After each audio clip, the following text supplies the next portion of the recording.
Good evening and welcome to the season finale of the FBL Endurance Series here live tonight from Interlagos in Brazil. I am James Parfitt and I'll be guiding you through all the action this evening. Joining me in the booth will be Michael David, and we're using iRacing, the world's premier simulator, this evening for this absolute epic season finale. As you notice, guys, there is no camera tonight. My camera has decided that it doesn't want to work anymore and has broken, so that is not good currently. So unfortunately there is no camera, but yeah, you can still hear me. What more do you don't need a camera. What more do you need? So there we go, guys. This is it. This is what it comes down to. Interlagos, Autódromo José Carlos Paque circuit in Sao Paulo in Brazil, with a track length of 4.22 kilometers, 782 meters altitude, 28 degrees centigrade. And it's going to be an absolute classic race. Don't forget, guys, if you are here for the first time, please subscribe, like, turn on the bells for notifications. That would be absolutely amazing. We've got 15 gladiators going around the circuit this evening for this season finale race. And I think it's about time we brought in Michael David into the booth. Michael, how are you, sir? I'm doing great. How about yourself, James? I'm doing really well, mate. Not really, you know, I seem to be spending more time with you lately than my good wife.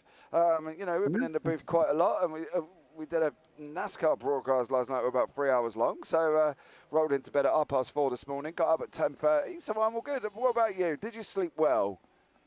Oh yeah, I was in bed well before midnight, unlike you, who had to stay up until 1 o'clock just to get the race started. So yeah, I think I fared pretty well in that one. Fortunately, like you said, you were up all night, so I hope you got some sleep and you're ready to go today. I'm always ready to go. I'm always ready to go, and now it's the season finale. It's the last round, and after last time out 2 weeks ago in Bathurst, where Ty Kim took the victory, John McHutchinson was second, and Dennis Kyrgiakopoulos was third. Now, obviously, in quali, John got pole, Ty was second, Dennis third, so John and Ty did swap positions on that one for the race. Now, don't forget, guys, as well, we have got 2 fast repairs and a 24x limit. Okay, so they've got 24x's limit, so you know, so be aware on that one as well. So, you know, keep an eye out because it's going to be absolutely amazing. Interlagos, always a classic circuit. You know, something that these drivers love, because I do love this circuit as well. Yeah, it's one of my favorite circuits to drive as well. Lots of places to overtake, great racing. You got plenty of straights. You got plenty of close, tight curves that you know, test every limit of the car. These cars have no traction control, so we should see some excellent racing tonight. Yeah, hopefully it should be a rather eventful race as well. Good evening, everyone. If you are here, please say hello and let us know that you are in chat tonight for what appears going to be an absolute incredible evening of racing. We've got about 4 minutes remaining on the clock of practice before we go into race. Hope everybody is having a good Sunday and have been up to good and wonderful things. I've just got back from a barbecue from my father-in-law's where I've eaten too much cow. Let's just put it that way. And now I feel as fat as a house. You know, but there we go. We are all good, up and running, and hopefully it should be fine. How's your Sunday been, Michael? It's been great. I watched a little bit of the actual NASCAR race, did some racing of my own today, just kind of relaxing and ready to go here. Yep, that is the best thing today. We also had the Grand Prix as well, F1, with Max Verstappen coming through from 14th all the way to first place. That wasn't a race. That wasn't a race. It was kind of more of a massacre, wasn't it, really? Because it wasn't exactly hard for him to get through. Yeah, I think Max was in front, what, lap 12, lap 14, something like that, and he just gone from there. Yeah, I mean, great race for Max, good race for Checo. aside from that, I mean, the Ferrari team's really got to figure out what they're going to do with their lives. They're just shooting themselves in the foot one race after another. Yeah, exactly. And I think the interesting thing is as well is I read something on Twitter. Somebody had put, Checo must be unhappy. A driver started 14 places behind him in the same machinery and come through and took the win. But Checo only managed second. And not only that, he beat him by about 11 seconds. The only thing I could say about that is that car is completely designed for Max Verstappen, who loves a very loose car. So it's not exactly going to be the easiest car for somebody else to pick up and really perform as well as Max. But I mean, look at the teammates that Max Verstappen has had in this past, and tell me who's beaten. So, like, it should be to be expected. Maybe Checo shouldn't be so far behind, but at the same time, it should be to be expected. Max Verstappen is currently the best driver in the world right now, in my opinion. Yeah, he's absolutely flying. Max, a fair play to him. You know what I mean? Signed that multi-million-pound deal at the end of last season. And literally has just gone and run away with it, basically. So, fair play to him. I think he's done a stellar job defending champion. However, Hamilton didn't look too pressed by the incident with Alonso, but did admit that it was his fault. So that's well, for us un-Max fans, that's the first. Right, here is the championship time table up in front of him. As you can see, John McHutchinson is your victor. Okay, he has won, so that first place is not up for grabs. John took the victory and is done and dusted. However, second place is not settled. So Eric Hanoi and Dennis Kiriakopoulos are going to stay as they are, because looking currently at the drivers in the session, neither of these drivers are currently here. Oh no, Dennis is here. So no Eric Hanoi, I can't actually see. So we've got no Eric, so it could be Eric Hanoi who's going to lose second place out to Dennis Kiriakopoulos. And then we got the midfield battle of Buson, Brown, Sheen and Tolman. So that's going to be interesting. So Dennis will get second place tonight in the championship. So that's really all that matters on that timetable, guys, as well. So we won't go through the rest of the standings. Max and I racing. Well, Max, I think one of the memes that I saw on Twitter already was Max was driving in an AI and he had everybody set to easy. That was one of the things I read on Twitter today about Max Verstappen taking that victory by about 11 seconds and literally just dominating the field. So, Stephen, you know what I mean? What can we say apart from he is a machine? Danny Rick outscored Max while they were both at Red Bull, 457 points to Danny Rick and only comparatively 477 to Max, says Mr. Adam Hedgecock. It doesn't matter how old Max was. You said there's only partners beating him. Well, Danny Rick beat him. You're right. You're right. I'm not a huge Max fan. Don't get me wrong. I just think right now he's just clearly the top of the F1 charts. So yeah, absolutely flying. So there we go. That is from Mr. Adam Hedgecock. Welcome in, Adam. Thank you so much for joining us. We are going into qualifying currently at the moment. We're on a 10-minute solo quali. I know there's been some debates this week about what qualifying runs they were going to do, and they've obviously opted for a 10-minute solo as well. So we will keep an eye up on the times when they start appearing. But I hope everybody's having a good day here tonight and tuning in for this epic radical action that we're going to have here as well on board with Ivan Bramer from the Hopping Rabbits team, HRT, and it is the Hopping Rabbits. It's not hormone replacement therapy. I did check, but it is the Hopping Rabbits. So there you go. Very good distinction to have there. Well, I had to make sure, didn't I? When you see a team that says HRT, I had to make sure that it was that. A Playboy Bunny team, yes, because they do have the Playboy Bunny on the front of their bonnet of this radical. So there we go. But I hope everybody has been lovely. There we go. There's the rabbit there as well. I don't have to say rabbit because it has got a bow tie. I don't know if I'm not going to be rude here, but I haven't looked at Playboy for ages. So does the Playboy Bunny have a tie? Yeah. I believe it does. I believe it does. Oh, okay. Well, there you go. So that could be the Playboy Bunny. Mr. Edge, I couldn't resist pulling a little stat. It's the same deal with Button and Hamilton at McLaren. So Button outscored him. John isn't driving tonight because he already won the championship. Yes, Ty Kim, that is completely what we've just said. But almost certain it does. I did research. Says our very own producer Tyler Oldham there in the chat. He did research on whether or not he does. Tyler, I don't want to know how you did your research. But there we go. It's just best left. Some things are best left unsaid, Michael, I feel. And that's one of them comments that we won't respond to. It can't be any worse than what we had last night. Chatbot asking us if we're alone. Oh, yes. I love a good I do love a good YouTube chatbot that comes in and asks me if I'm lonely. Well, at the time, there was 40 cars on track, so I definitely wasn't lonely, and I had Michael in the booth with me. So, you know, needless to say, I, didn't need to click on the link. But by the fact that Tyler needed to do some research, I should have sent him the link. And he could have done some research why he was there. 7.5 minutes remaining, guys, of quality. We are waiting for the first times to come through.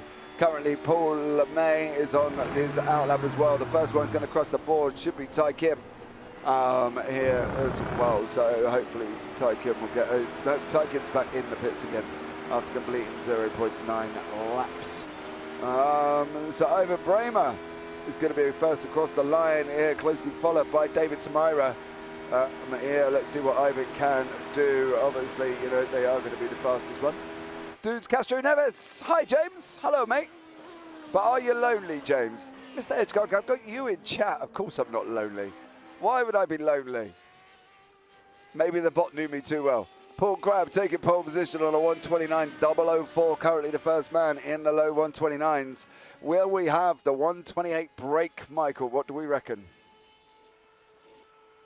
130s right now, 129 flat. I think we'll see some 128s. It might be later on in the race when the cars are a little lighter, but yeah, I think we're going to see a break in the 128s. These guys are fast. I was able to watch the one right back 2 weeks ago in Australia, and these guys were just it was mind-boggling how fast these guys are. So I think that is definitely going to be broken. Yeah, absolutely. I think it should be as well. Castro Neves going to drive on this track in a real car next month. What car are you driving, dude? Let me know what car you're driving. Is that the TC touring car, the Brazilian touring car? Didn't I see something about that? Sergio Capella, I think John's on vacation. You're on vacation as well because you're not here either. But however, Mr. Capella, I would like a chat with you at the end because obviously, this is your season finale. So a little chat wouldn't go amiss. There we go. As you can see, Paul Crabb still going across the line, 129. Kira Koppel has gone second on a 129.314. Buson on a 129.47. Bramer has just got into second on a 129.294. There as well, so he's gone into second. Touring car Volvo. I thought it was a touring car. I'm sure I saw something about that on Twitter. Don't forget, guys, as well, you can hit me up on Twitter as well. My own personal Twitter is in the link of the video at jparfitt12, but we do have a JBB Twitter, which is at JPBroadcasting_, because somebody had taken it without the underscore, so it was a little bit rude. But JB Broadcasting _ as well, so please go and do that. You can hit me up on Twitter on that one. This looks like a fun series. It is a fun series. Yes, so Paul Crabb is the first into the 128s, 128.549. Can we jump on board with Dennis Kiriakopoulos, please? He's got purple and green in 2 sectors. I want to see how the rest of the lap goes for Dennis as he heads around Juncao, coming into Mugello at the end. Round Mugello coming into Juncao, I should say, here as well. And I'm sure Dudes is Brazilian as well, so I'm sure he'll correct me on some of the pronunciations of these turns. But I'm not going to read this one. Dudes, we're going to call it the long left-handed straight down into turn 1. I think I'm going to let you attempt those names. I don't speak any Spanish, so I'm just going to go with turn 1, 2, 3, 4, and so on. Yeah, Kiriakopoulos. 4 attempts off the bat, mate. I'll tell you what, it's going to be absolutely incredible. Yeah, the names, the thing is, though, the names are not really that complicated here. You got the center S, if you go through on a regulated track map, you can see that, apart from the center S, you've got the run down Red or Raposta down in the Descida del Lago, which is where we're at now on the run up into Ferradura, which is the first part of the right-hander up the top of the hill here before we go into La Arena. I think that's right. Laranina, yeah. And then that's the second part, and then we're coming into SA, which is this corner here, before we go down into Pinorino, which is this one. And then we're going to go left and then up the hill into Bico de Pado, which is my favorite. I don't know why I get excited by saying that. Down to Bico de Pado, and then we go left-hander here for Miguelo, and then running on the hill all the way down into the final corner, which is Juncao. And it's Portuguese, not Spanish, Michael, says Dudes Castro. I apologize. Dudes is Brazilian, so, you know, you should know. It's definitely a distinction. Yeah, exactly. I apologize for that. And then we go up over the hill into Subida dos Boxas before we run across the line. How did I do, dudes? Did I get it right? I feel like I've done a pretty good job on that one. 2.5 minutes remaining. Dennis Kiriakopoulos is going to come across the line. Takes pole on a 1:28.465. Kiriakopoulos snatches pole from Paul Crabb by 0.8 of a second as well. So an absolute 0.08 of a second, I should say. There we go. Not 0.8. So there we go. Dennis is absolutely flown across the line and taken the first place. 15 drivers on the grid currently at this moment in time. It's 90 minutes endurance, 2 minutes remaining of quali. No first real fast times coming across the board at the moment. Paul LeMay, David Rolliston, Dennis Kiriakopoulos has gone yellow and green. Ty Kim, green, yellow. So it'd be interesting to see how whether or not these guys can up their pace. David Tamira is currently in a green and a yellow sector as well. So some fast times on a 1:28.4 there, Michael. We broke the 1:28. Not only did we break it, 5 drivers have gone inside of it. Kiriakopoulos, Walters, Crabb, Buson, Tolman, May. And Tolman. May is just outside Paul May, just outside the 1:28s. Can he get in? Runners right there too. We were talking about breaking that, and they not only did they break it, they're half a second faster than that. So I really think that these guys are going to be flying this evening. Yeah, absolutely there as well. Colin Wynn, good evening, young sir. Good evening. I hope you're well, having a fabulous Sunday. So there we go. We're on board with Ty Kim now. One of the privateers joined late in the session, in the season, and still managed to get 154 points currently at the moment. So he's absolutely flying along. Can we have a look at David Walters, as if by magic, there as well? So make sure that, you know, keep an eye on David Walters here as well. So as David comes across the line,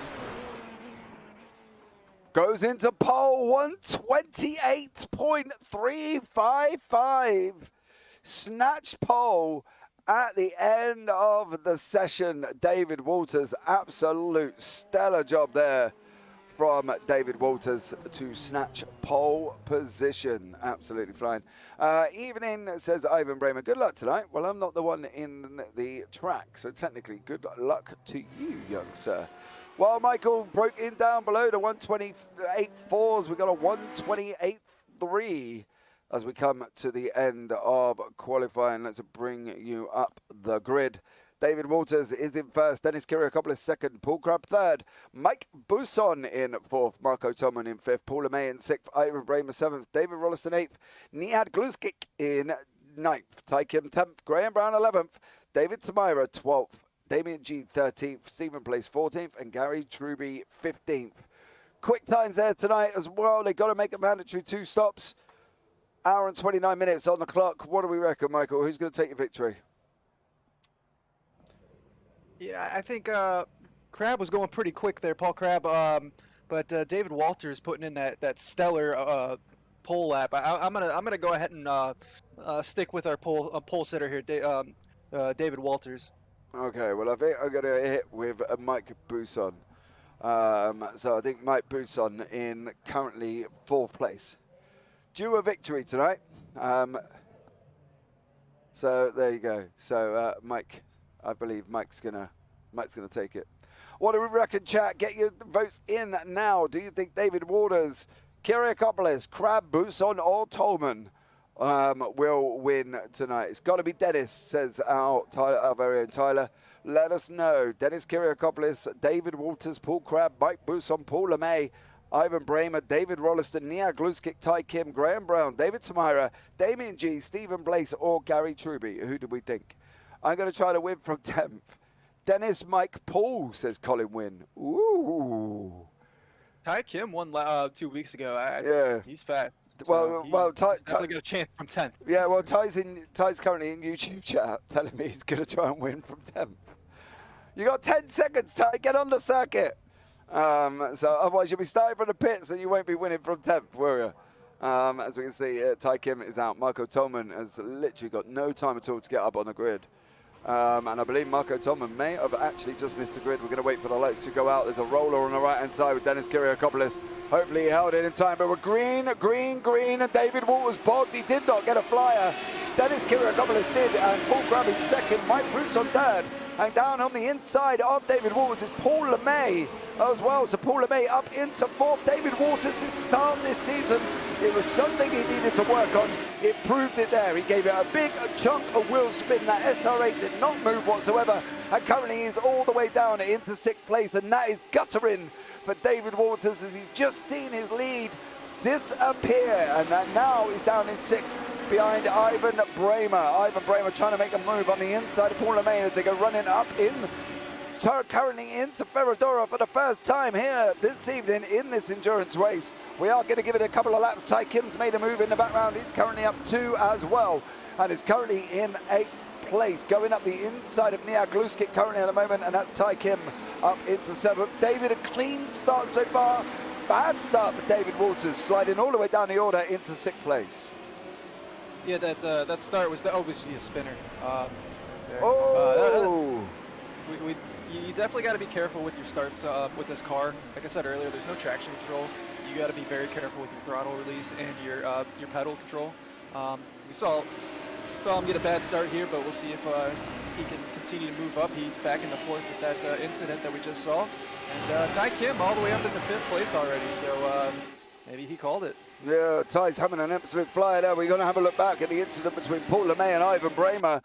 Here we go. You can see we're on board with Ivan Bramer now. We're looking on that run into Pico de Pado. And Ivan now, look at it. Oh, that was all on Ivan Bramer. Completely missed your braking point, young sir. And lucky enough, they've got 2 fast repairs. Stephen Place is in the pits already. Let's see what he's going to be up to. Dennis is under attack from Paul Crabb. Paul is not resting up. He wants a piece of this action. He wants that first place. He was quick, as we saw in the qualifying session and in the practice session. I saw him in practice and he was absolutely flying. So there we go. Paul Crabb is one of the fast men on track. It's going to be a great race with some entertaining commentary, so we all win, says Adam Hedgecock. You can see Ty Kim making a move down the inside of David Walters. Looking at the inside, coming into the first part of the center S's, dropping down the hill, hugging the inside curb as well. I have been on this very track myself in the SR8. I did lead a race, and I'm going to revert back to it, Mr. Wynn, as well, here in the very first season of the FBL Endurance. And back then, it was only an hour long, I think, as well. And I led here for pretty much 3/4 of the race. We won't go into what happened after that. But let's just say I didn't finish in the lead. All right, so there we go. Dennis Kiriakopoulos is poor under attack from Paul Crabb here. Look, Michael, we're talking almost like an endurance sprint race here. We've got 1:29, 1:26 on the clock. We're going for nearly an hour and a half. You know, these guys have got to settle in, haven't they? You know, Graham Brown's trying to come through the field, currently having a battle with David Tamira. This is a stellar drive from Tamira, one of his best so far this season. Or settling into 8th place currently at the moment. So Graham Brown's got to be trying to find a way too. And there's the 2 PSR guys, Gary Truby, Damien G, and Paul LeMay further back. But, you know, what are they going to have to do? We can see the gainers on the screen already. Oh, that's just as I big up David tomorrow. He goes in too hot into Delago and unfortunately runs in a little bit deep. But what are they going to have to do this early on? You know, they're just going to have to settle down, aren't they? Yeah, you got to really kind of find your groove. It's an hour-and-a-half long race. You don't want to go too hard too quickly. We already saw an incident, and we see Gary Truby going off there. Yeah, you don't want to shoot yourself in the foot too early. We see some damage there on is that the 27 car? Yeah, that's Paul LeMay. That was LeMay involved in the incident with Ivan Bramer. Don't go there, James, says Colin Wynn.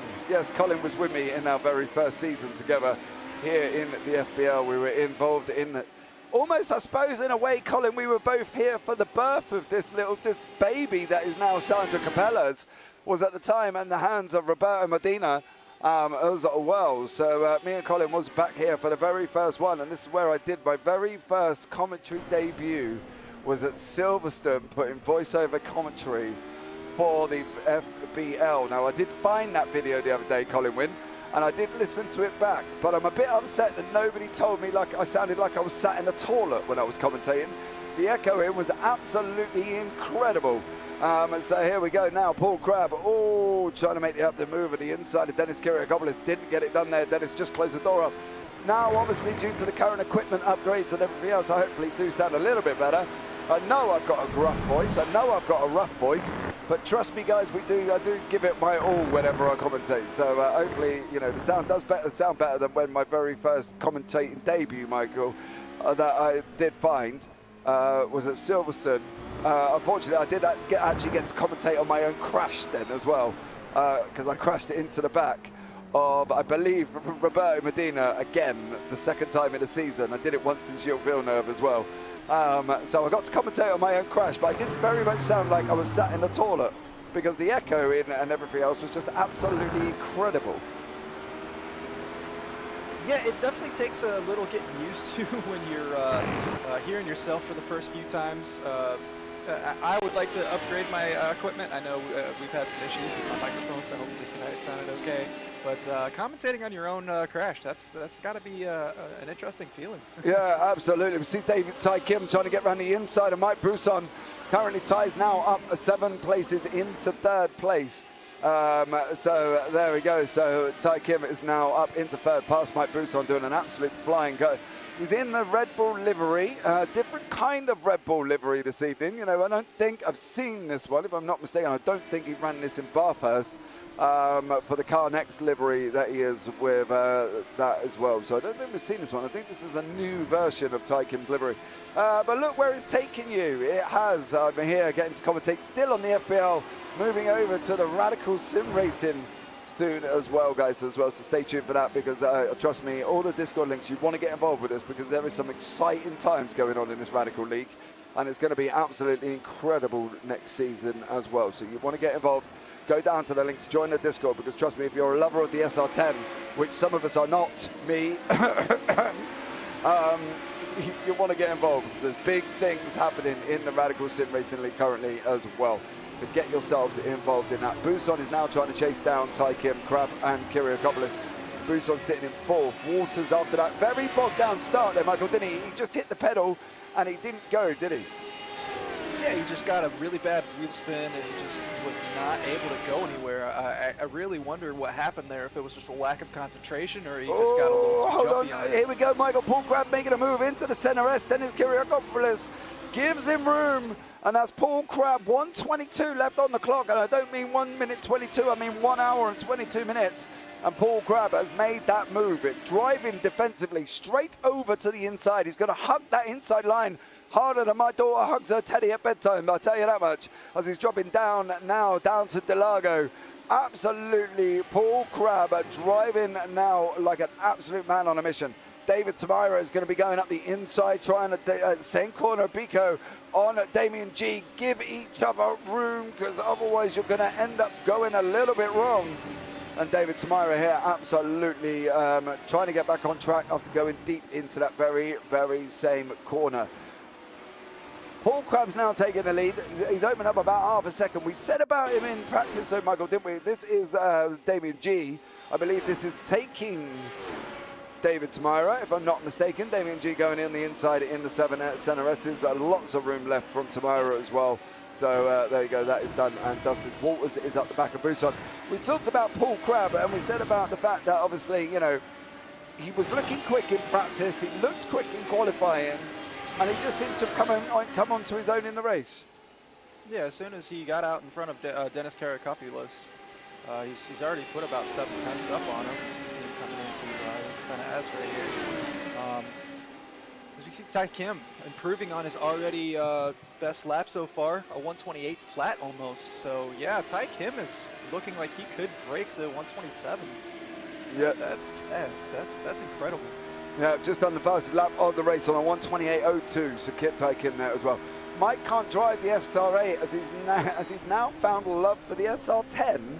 Well, I know deep down that that's not completely true, because I believe me and Mike Buson are on the same path, that neither of us can get to grips with the SR10. Despite how many times I go and think about getting in the car, I have nervous jitters and anxiety about it before I even think about getting in the SR10, because I just cannot stop the thing. The ability, I think this is the issue with this car now, Michael, the new SR10, is it's taken away the ability to engine brake it, so you can't change down and use the revs to slow the car down. You've got to wait for the car to drop down a certain below, I think it's 5,000 revs. So I think it's 5,000 revs, so you've got to wait for the car to drop below 5,000 revs before you can change the gear down, where the SR8, you can engine brake it and use it to change it. I know it's supposed to stop cars blowing up, but I don't think I've blown up an SR8 ever. But that was one of the things I liked about the SR8, is the fact that you can use it to brake. You know, you can't use the SR10. You've got to be on the brakes. And then when I tried it in the brakes, Michael, well, that was a different story. I would have ended up in the barrier on the left-hand side going backwards. Yeah, the SR8's definitely its own kind of beast, but unfortunately, I don't really have an opinion on SR10 yet. I haven't really driven it too much, but the way you're describing it makes it seem like you kind of got to think about everything a little too much, and I don't like thinking too much when I'm driving. I like to just, take everything in the moment, and, kind of just be one with the car. I don't want to overthink little shifts or, braking points. I just want to kind of go with the flow. As we see, Tycam has broken the 127s. Yeah. He's insanely fast. Yeah, just got down to 1:27.826, and he's pulled up to Dennis Kiriakopoulos by about 6/10 as well. So there we go. Stockholm Syndrome strikes again. Oh, you might have to emphasise what you mean on that one, Mr. Tyler Oldham, because I don't quite get that. As we can see, David Walters here trying to run after Mike Buson in his Mark Sykes designed livery there as well, Mike Buson as well, so you can. Oh, Walters sent it! He sent it. Is he going to allow him back through? Surely he's not going to. That was just clean. No! No. That's not racing, Walters. That was just a clean send there as well. Can we have a look at that, please? Again, I want to see it from an off-car angle. If we can see David Walters past Mike Buson, because I believe that was just a completely clean, flat-out send from David Walters here. He goes up the inside. Why give him the place back? I don't get it. It was fine. Yeah, I'm not quite sure why he would give that place back, because it looked like it was a clean overtake to me. Yeah, I'm not quite sure on that one. If anybody's got any information on why David Walters would have given that place back, let me know.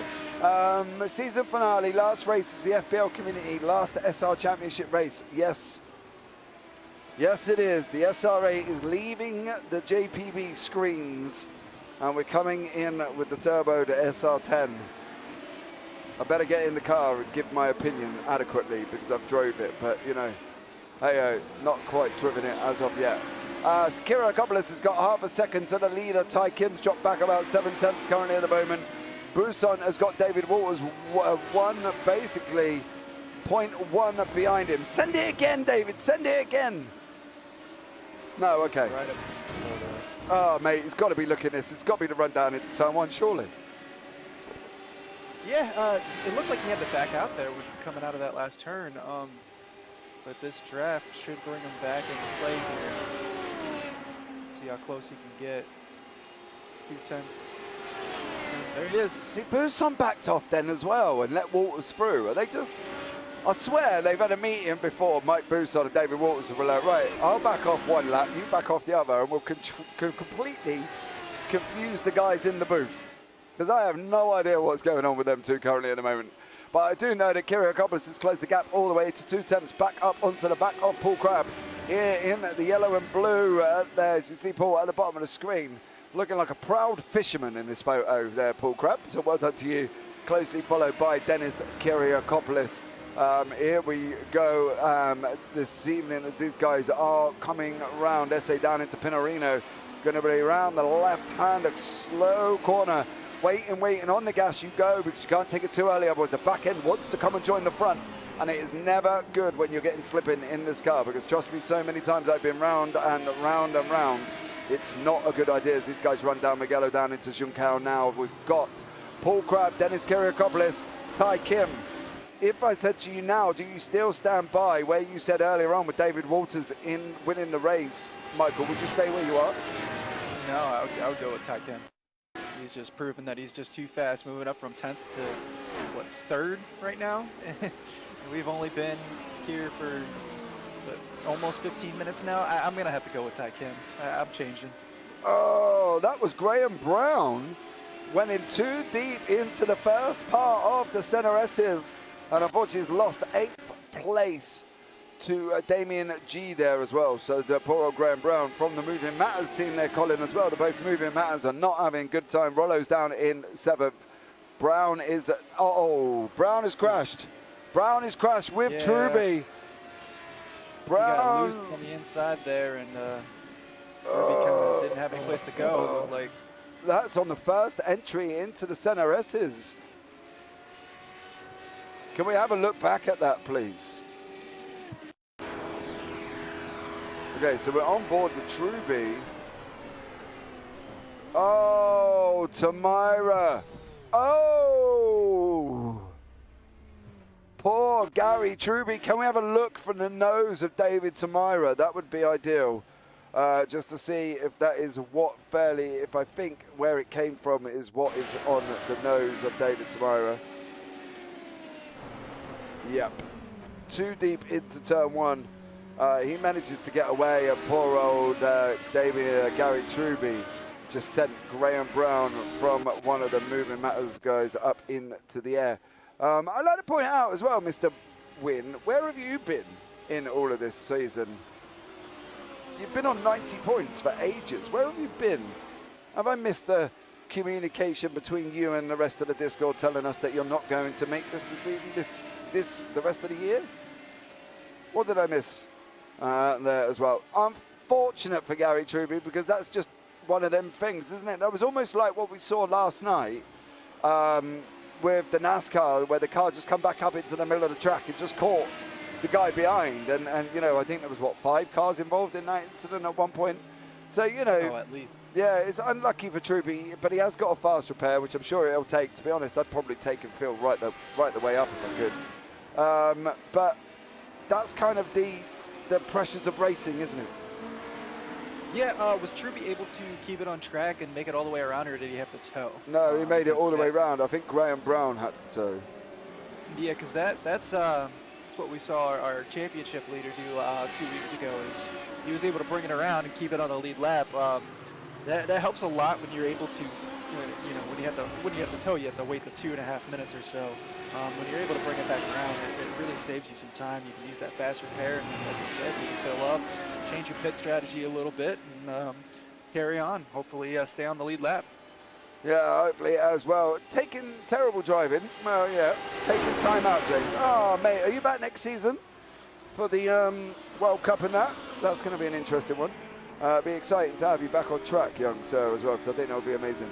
Kiriakopoulos is chasing down Paul Crabb by about 2 tenths currently at the moment. I'll tell you what, Ivan Bramer as well. If we can jump down to Ivan Bramer, he's just made a move past. I think David Tamira has actually just cleared Ivan Bramer. Ivan's going on the outside down into turn 1. Tamira hugging the inside with that damage looking almost, that reminds me of the Benetton livery in F1. I don't know if you remember, Michael, the Benetton livery that they had. It was a very mixture of cars and colours. And that's what David Tamira's livery looks like. I think you're right, and I think it actually does say Benetton on it somewhere. I think I saw it earlier.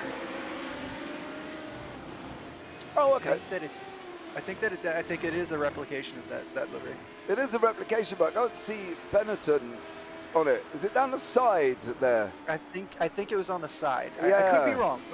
Don't get me wrong. I could definitely be wrong, but I think it's on the side. This is the job now for Tyler on production. Look, trying to go round the car to try and find the best angle when all I've got to do is look on the broadcast and see the little picture on the bottom left-hand corner that says Benetton. There we go. He's got it. Hey! No. Yeah, it does. It does. Yeah, it is a replica Right of in the the old, green. yeah, a replica of the old Benetton livery there as well that we've seen in Formula One. So absolutely incredible. Well done, Tyler Oban. You found the angle to do it. Rafa Blanco, hello, welcome in. Thank you so much for joining us this evening. I hope you are well. Battle for the lead, Kiriakopoulos, Crab and Tai Kim. You know, next 10, 15 minutes or so, we're going to be coming into pit stop strategy land. Don't forget, they do open up with just the fixed setup fuel level. So they will only be able to go for about 35 minutes maximum here this evening. So keep an eye out for that. Don't forget, guys, if you are here for the first time, subscribe, thumbs up, turn on the bells for notifications, go down into the links in the description. Click on the FBL Discord link, hit that button and join that one. Then you're going to go over to their Twitter, and then you're going to hit that, and you're going to like and join their one. Then you're going to go down on my Twitter, and you're going to go and join and like and follow me on that one as well. And while you're there, you can go and check out my picture on jamesparfitt.co.uk and see how handsome I look in the morning. I'll tell you, there are times in this job where I do just literally waffle myself into pure laughter. But here we go, Paul Crab, Dennis Kiriakopoulos coming around the top part of the circuit. Sabida de Boxers running all the way, run down, hugging the inside line now with Kiriakopoulos. Look at Crab. He's keeping the line as tight as he's going to leave. He's going to leave it to the last possible minute to pull out. Kiriakopoulos is going to ride him around the outside into the center S. It's a 2 wide currently. Oh, Kiriakopoulos slots back in for the exit of the second part of the center S as these guys go running down into Reda Raposta. Down into Delago. Crab again looking at taking the left-hand side, now settles for the right-hand side. Kiriakopoulos definitely had to back out there. He was going to be compromised in the second part of that center S. He didn't really have a chance there. Yeah. He was close, but he just didn't. He had to really get it done in the first part coming down the pit straight there. I think the hardest thing for him is Paul Crab was hugging that inside line as well. Yeah. And made the move late to the middle of the track. Before he looked like he'd coming in trying to catch the apex on the way in, which unfortunately, once you come in naturally with these cars, you start drifting wide anyway to try and get it straightened up. So Kiriakopoulos had to back out, because if he didn't, there would have been side-on-side contact, and that likely, due to the iRacing gods that we have seen previously, could have possibly put both cars spinning around in a circle. So there we go, down in 6th and 7th as well. We've got Gluskic and Rolliston. 0.7 back. No, it's Gluskic and, Gluskic and Rolliston. As we can see, Paul LeMay. Oh, no, that's David Tamira. That's a hard hit. Stop. Oh. Very close there, very close. Oh, that would have been a run back into the middle of the track. That would have been one very unhappy Paul LeMay if that had come back across. I can tell you that much. Would not have been impressed with Crab and Kiriakopoulos. So, guys, if you are still here, let us know you're still in chat. Come and have a conversation with us this evening, as we've got little over an hour and 7 minutes racing left here tonight at Interlagos. See Kiriakopoulos, he's got a little bit of a run. Crab's going to go ahead and block that off, but Kiriakopoulos isn't going anywhere. Got a nice run. He's going to be stuck on the outside here, and Paul Crab's going to be able to hold the defensive line through this section. I think when you look at, oh my God, how is he racing? Colin Wynn, be nice, play nice. I think the thing is with Paul Crab as well, there was 2 moves going up that straight. He went to the right initially, blocked Kiriakopoulos off, then he went to the left and blocked him off as well. So, you know, Kiriakopoulos knows Paul's Crab intentions here. Crab's intention is, I'm going to defend, mate, and if you want to get past me, I'm going to put up a wall, and you've got to make that move past me. We're going to see Crab hug this inside line all the way up this run, because he's not going to want to give the inside line up currently as well, and he's just going to take it all the way down. The only time he might come out might be now if he feels he's got enough space with Kiriakopoulos, but I can guarantee he's looking at that inside thinking, okay, just in case he makes that move, I'm going to just sit here down into the center S, and that's where Kiriakopoulos is now going to look at making his move. He needs a better run than Crab through this next part of the center S. There's David Tamira coming back out of the pits. Thank you very much. Back down onto the leaders here with Paul Crab and Kiriakopoulos. Crab's left the door open here. If he's going to move late, he's leaving it rather late to move there, Michael. But you can see Crab's intentions, can't you? Crab is there blocking that inside line and making it known that he's not going to allow him through. Yeah, he's planting his car on the defensive line. He's making it obvious. So like you said, if Kyriakopoulos is going to make a move, he's going to have to go to the outside. And he's going to have to get it done by hanging it out. Yeah. We see Ty Kim just kind of sitting here in the back, kind of waiting for his chance. I think we know Ty Kim's put in quite a few fast laps. I think he's really just biding his time and seeing what happens here. Yeah. Fastest lap on the left-hand side, there goes 1:27.826 for Ty Kim. So keep an eye out for that one.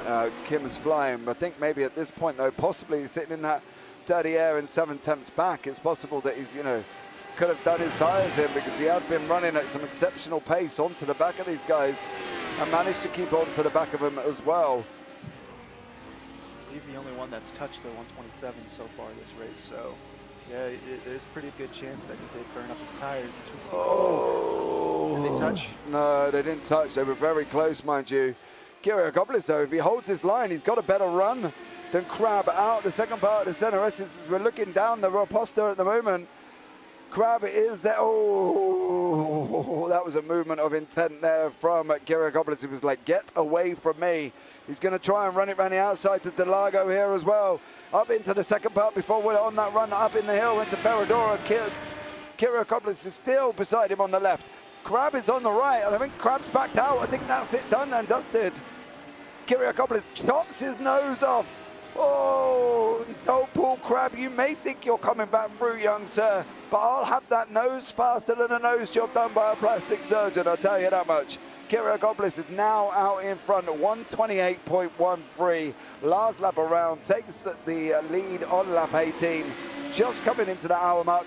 And he did what he had to do there, Michael, didn't he? He blocked him all the way through and literally got that place and then took his nose off. Turned around and said, no, you're not having that back.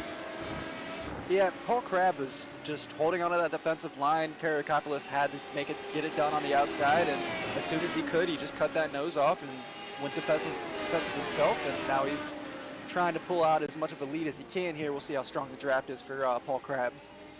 Yeah, I think this is going to be now Kyriakopoulos start making moves away from Crab currently as well. So I think Kyriakopoulos is going to be looking and up, opening the gap, and he's got the gap out to half a second already. So Paul Crab has got his work cut out now because he's got the ever-looming Ty Kim. What is the expected lap number for the first pit stop, chaps? We're going to be seeing them within about 5 to 6 minutes time.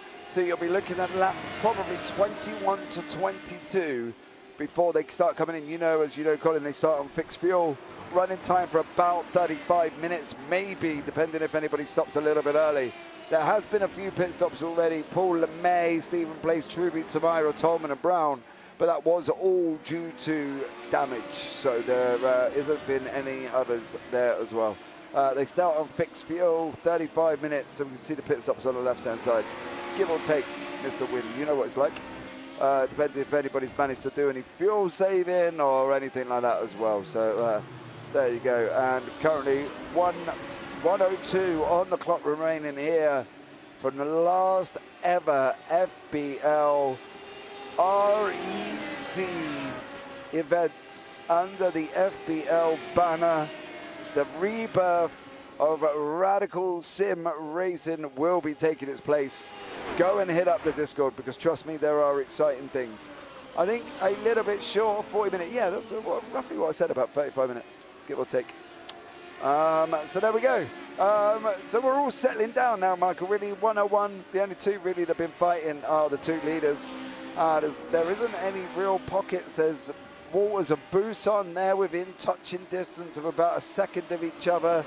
Currently at the moment, Walters making his way back through the field. Gluskick here with David Rolliston from Team Moving Matters, but has changed the livery. Colin Wynn, you didn't quite get hold of him just yet and get him to change the livery as well. Then we've got the BSR of Damien G, the HRT of Ivan Bramer. Then we've got Two Brothers Racing, Paul LeMay. There he is obviously in with his brother Michael as well, but Michael's not here. Behind that is the other wanted member of Team Radline. That is Stephen Place currently. And then behind him in 12th place is the other BSR of Gary Truby. Then we've got David Tamira as well, further back in the Bennett Colours car. Is Marco Tolman still going? Tolman's still going down in 14th place. And Graham Brown is out. He's out of the race. So Graham Brown from the other moving laps driver is out currently. That rounds out your top 14 this evening, Michael. And as we jump on board with Paul Crabb. You see, he's getting a decent run up the pit straight, but he just doesn't have enough. He's not close enough coming into Senna S here, and you know, Dennis is just getting a better exit out of here as they come out to the second straight here. Yeah, it's clear that right now Dennis Karakopoulos is just able to keep that distance ahead of him during the back straight and just hold that through the Senna S. Paul Crabb is going to have to see how strong maybe the undercut is. There might have to be some strategy here for Paul to get back up front. What would you do? What would I do? Yeah, what would you do? Well, it depends on how their tires are doing right now. This is a good time for them to push. They got open air in front of them. They've been putting in equal laps. I think if I was Ty Kim, I would try the undercut to try to get in front of them. But if I'm Karakopoulos or Crabb, I would just try to continue to push and see if one of the two makes a mistake. Would you run the car completely to empty? I mean, as long as your tires are still holding on, it's going to be the lightest that you're going to be all day. So, yeah, you might as well. Might as well try to put in the fastest laps you can. And like I said, just get on the back there. We see Crabb really trying to catch him, but he's just not going to be close enough this time. Yeah, he tries the inside, but he's just not there. And we'll see. Oh, he's got a great run coming out here now. This might be the moment. Yep, here we go. Paul Crabb, yellow and blue. Karakopoulos, orange and blue. As we go behind a tree that's not ideal. As we drop down in to Delago, running up the hill into the Ferradura here this evening. And they're still as they were. Karakopoulos is going to take the inside line, cuts it back across at Paul Crabb. That, of course, is Ty Kim, starting in 10th place, is now up into 7th. As these guys are coming up to one of the back markers currently. That's one of the BSRs. I'm going to say that Gary Truby in front of us. I'm sure Gary will not make it difficult at all. As you can see, the gainers and the losers on the left-hand side. David Walters down 3, but that was down to an absolute dreadful spin-up on the line. So there we go. Top 3 will all pit on the same lap. Will be interesting to see a strategy then. Do you think, though, Colin, that anybody's going to see the John McHutchinson fill up right to the end strategy? And then literally on the second stop, they've just got to come in and blink and go back out again. That's going to be the question on whether or not they're going to do that, or whether or not they're going to actually intake fuel and deal with it from that side of things. You see Tolman getting out of the way there. Gary Truby, that was young one. Oh, that was true. Sorry about that. That was Gary Truby. Truby has Gary gone, Truby though. is now is 1 lap down. Still behind. Got it. Look at Karakopoulos. He just goes to the side. The trouble is he's left the door open a little bit. Paul Crabb thinks twice about it. It's one of them things, though, Michael, as well, that we've discussed on numerous amounts of broadcasts. If you leave David Walters in the pits, that is not the best angle as I'm staring down at a roof there as well. So thank you very much for that. But David Walters is in the pits. We will keep an eye on his time and see what he does. I called it about 35 minutes. We're about 35 minutes in. So I think everybody else is going to follow in very shortly. So if they're running low on fuel, they're not going to have a choice here. Yeah, I think that if they're going to push it to the very end, they are going to have to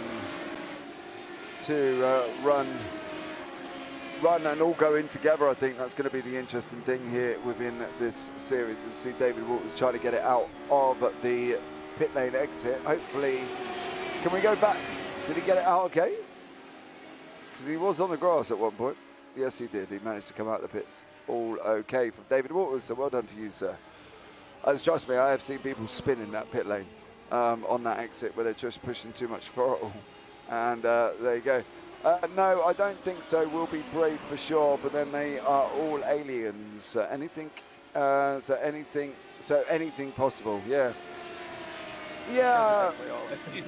Yeah, but Colin, I think this is the thing, right, with this as well, because, you know, I've been driving with Mr. Wynn for over a year and a bit now, and I think he is as fast as these guys at certain points, and, you know, certain tracks, some tracks Colin Wynn loves and some tracks others love, but I think you've given yourself a little bit of a disservice there, mate, by telling them that they're all aliens, because you are just up there as well, mate. You've got a well-deserved place in the championship. So, you know, it'd be good to have you back on track next season and bring your stuff with you, because I think you're going to need it next season, as I think this is going to take off like an absolute banshee, as well as these guys are heading around Bigo de Pado, down through Mugello, and then down into Juncao. For the last corner here. They're going to be due into the pits any minute now, I would have thought, Michael. Going to be interesting to see what they do. They're definitely staying out a little longer than I thought they were, but maybe they were able to save some fuel. We see Paul Crabb has been keeping Caracopoulos very honest. As it looks like, no, they're still going to stay out. Yeah, they must be on a fuel saving strategy. It's been over just past the 35 minutes, so they got to be running on fumes right now. Yeah, I would have thought they're going to be nearabouts. David Walter's pit stop time, just for a comparison currently at the moment. Pit lane time was 1 minute long. His pit stop actual pit time was 40.522. So he's really the first driver that's gone in almost in anger to pit stop purposefully. As we see Ivan Bramer, Damien G side by side running down the start finish straight now. Coming into the center S's. Oh, Bramer runs him in deep. He literally kept him from turning as long as he possibly could.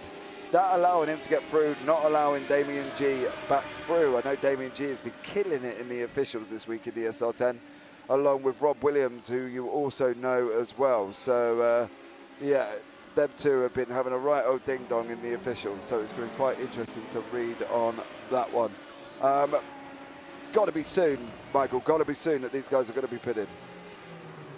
Yeah, honestly, it's kind of blowing my mind that they're still out there.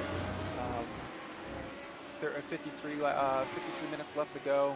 We're at about 37, 38 minutes in. And like I said, they got to be running on fumes. They've been pushing. They're the leaders. It's not like they've been sitting back. So we see Paul Crabb has got another run. You going to be able to take it on the outside, or going to try an over-under maybe? Yeah, absolutely as well. See what actually happens here in the center as these guys go running out now. Down through the Red Raposta. Paul Crabb is still tucked up behind Kyriakopoulos. These guys have been, well, literally where they are.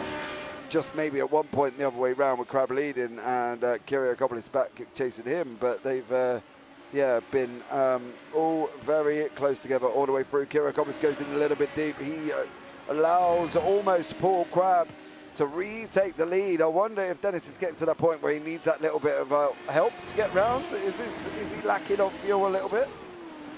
Yeah, definitely possible at this point. But as you said, he got a little wide there and opened the door for Crabb. Right on board here. Does go in a little bit deep.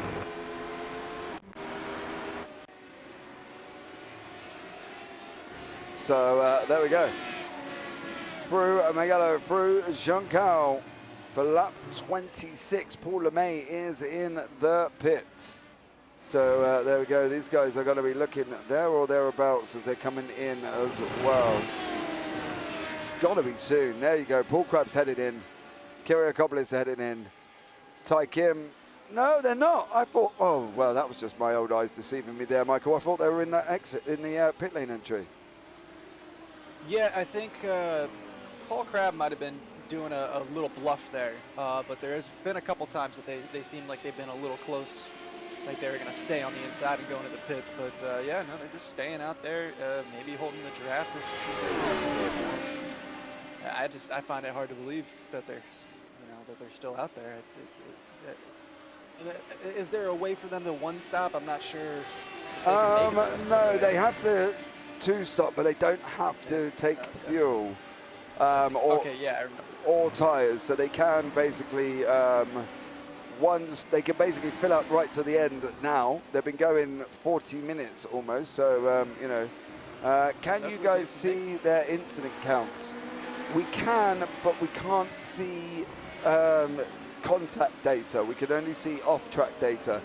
So I can tell you now from the off-track data, Ivan Bramer's on 8, Paul Crabb's on 6, Kyriakopoulos Kim is on 3, with Bruce on 3, David Tamira on 7. But I can't see the actual contact, driver-to-driver contact. That's what we see at the moment. As far as his leaders are concerned, Paul Crabb is definitely the one. It looks like they are going in, so this is going to be Ty Kim's chance right here. Both Paul Crabb and Dennis Kyriakopoulos are pulling in, so Ty Kim might has a chance. Put in another super fast lap here. We'll see if he's got anything left in his tires. He's definitely going to be running on fumes here, so this is the opportunity for him with his chance for the race win. Yeah, we've got Buson currently in the lead, Crabb and Kyriakopoulos all together. Who's going to do what? That's going to be the interesting thing. New tyres going on Buson's car. If we can pick up there the front two that come in, Kyriakopoulos and Crabb. Kyriakopoulos is the first to leave. Pit lane time of 43 seconds. Crabb is just sat there for Team Radline. He's gone out. Oh, pit stops time for Kyriakopoulos, 22:08. Pit stop time for Paul Crabb at 33:2. Wow. So there we go. 33:2. Massive difference. 11 seconds extra. Yeah, that's putting Buson almost to the back end of Paul Crabb here. Yeah. That is definitely not what he wanted to see. But it depends if that's an intentional pit stop strategy, though, isn't it? That's the thing. You don't know if that's not an intentional strategy. I'm not sure why you would want to have an extra 10 seconds in the pits. I guess for fuel, maybe? Yeah, for fuel. It will be. Okay, yeah, that would make sense then, yes. That would be a strategy move. We're picking up Dennis Kyriakopoulos as we see Ty Kim further up. He is in the pit box. He's been in the pit box for 10, 12 seconds. 30 seconds in the pit lane. He's out already. Ty Kim is out with a different strategy. He's been pit time of 14.75 seconds, the slowest one here, with a pit lane time of 33.32. So Ty Kim is coming out. He's going to be coming out in front about 9 seconds. Ty Kim's plan here is just to continue to pump in laps. He's got Gary Truby up ahead of him, but he's got some distance ahead of him. He's got some open air here, so I think Ty Kim's just going to try to put in the laps and see if he can make that 9-second lead further. Yeah, absolutely. Somebody somewhere has been on the different strategy drink, and it's Ty Kim. He's put at 14.75 seconds and has now opened up almost a 10-second gap to Kyriakopoulos, as we see Tolman coming back into the pits as well. There is David G. He's currently down in 8th place, Team BSR. The man who changes his food mixture before he races pretty much every single week. Whether it would be a curry, whether it will be fish and chips, whether it will be a Chinese, whether it will be left over to yesterday's pizza, I think we've had at one point as well. So I didn't quite manage to catch Damien G to see what he'd eaten this week. But yeah, Damien G does make sure he always gets his food before he gets in the car. Me personally, I had barbecue, so you know, hey, what can we do about that? Yeah, how was your barbecue? What kind of barbecue do you like? Well, the thing is, it was good because I didn't have to cook it, right? That's always a good start. The father-in-law cooked it. And I had some curry chicken. I had a burger, a normal onion burger, you know. You know, because we don't do brisket and all that. Well, I'm saying that I don't do brisket, so whether or not anybody else in the UK does a whole like chunk of meat thing, kind of like American style that you guys do. And then I had a burger, curry chicken, and I had a piece of pork, which I made into a burger in the end because I had pork salad, cheese, bun, and all that. So that was my somewhat healthy, mixed fatty kind of dinner. Yeah, I don't know how healthy that is. That sounds delicious, but I'm not sure I'm going to agree with you on how healthy that could be. Well, I had Depends, salad. I guess. Okay, but I had salad. all right, you had your greens. I'll give you that, but I don't know. Either way, it sounds delicious. I haven't had barbecue in a while now. Now I'm kind of fiending for it, so I might have to go up to the barbecue place up the street from my house here, down here in South Carolina. Well, you just go and whack your barbecue out in the kitchen. Have you not got a barbecue in the garden? No, I don't have a barbecue in the garden. Eventually I will, but not at the moment. Oh, I thought. We recently moved in, so just kind of still getting things situated. Oh, I thought everybody had a barbecue in America. Most people. It's pretty much common, but no, unfortunately, I need to get myself a grill, so Yeah, I don't have one quite yet. Tyler just said I thought it was an American law that you had to have a barbecue. You have a short time frame that you're allowed to, a little gap there. No, I used to have a grill, but broke, so that's why I don't have a grill anymore, and I'm gonna have to get a new one. Does a George Foreman Mean Lean grilling machine count or not as a barbecue in America? I'm gonna go with no. Do you even know what they? You must know what they are.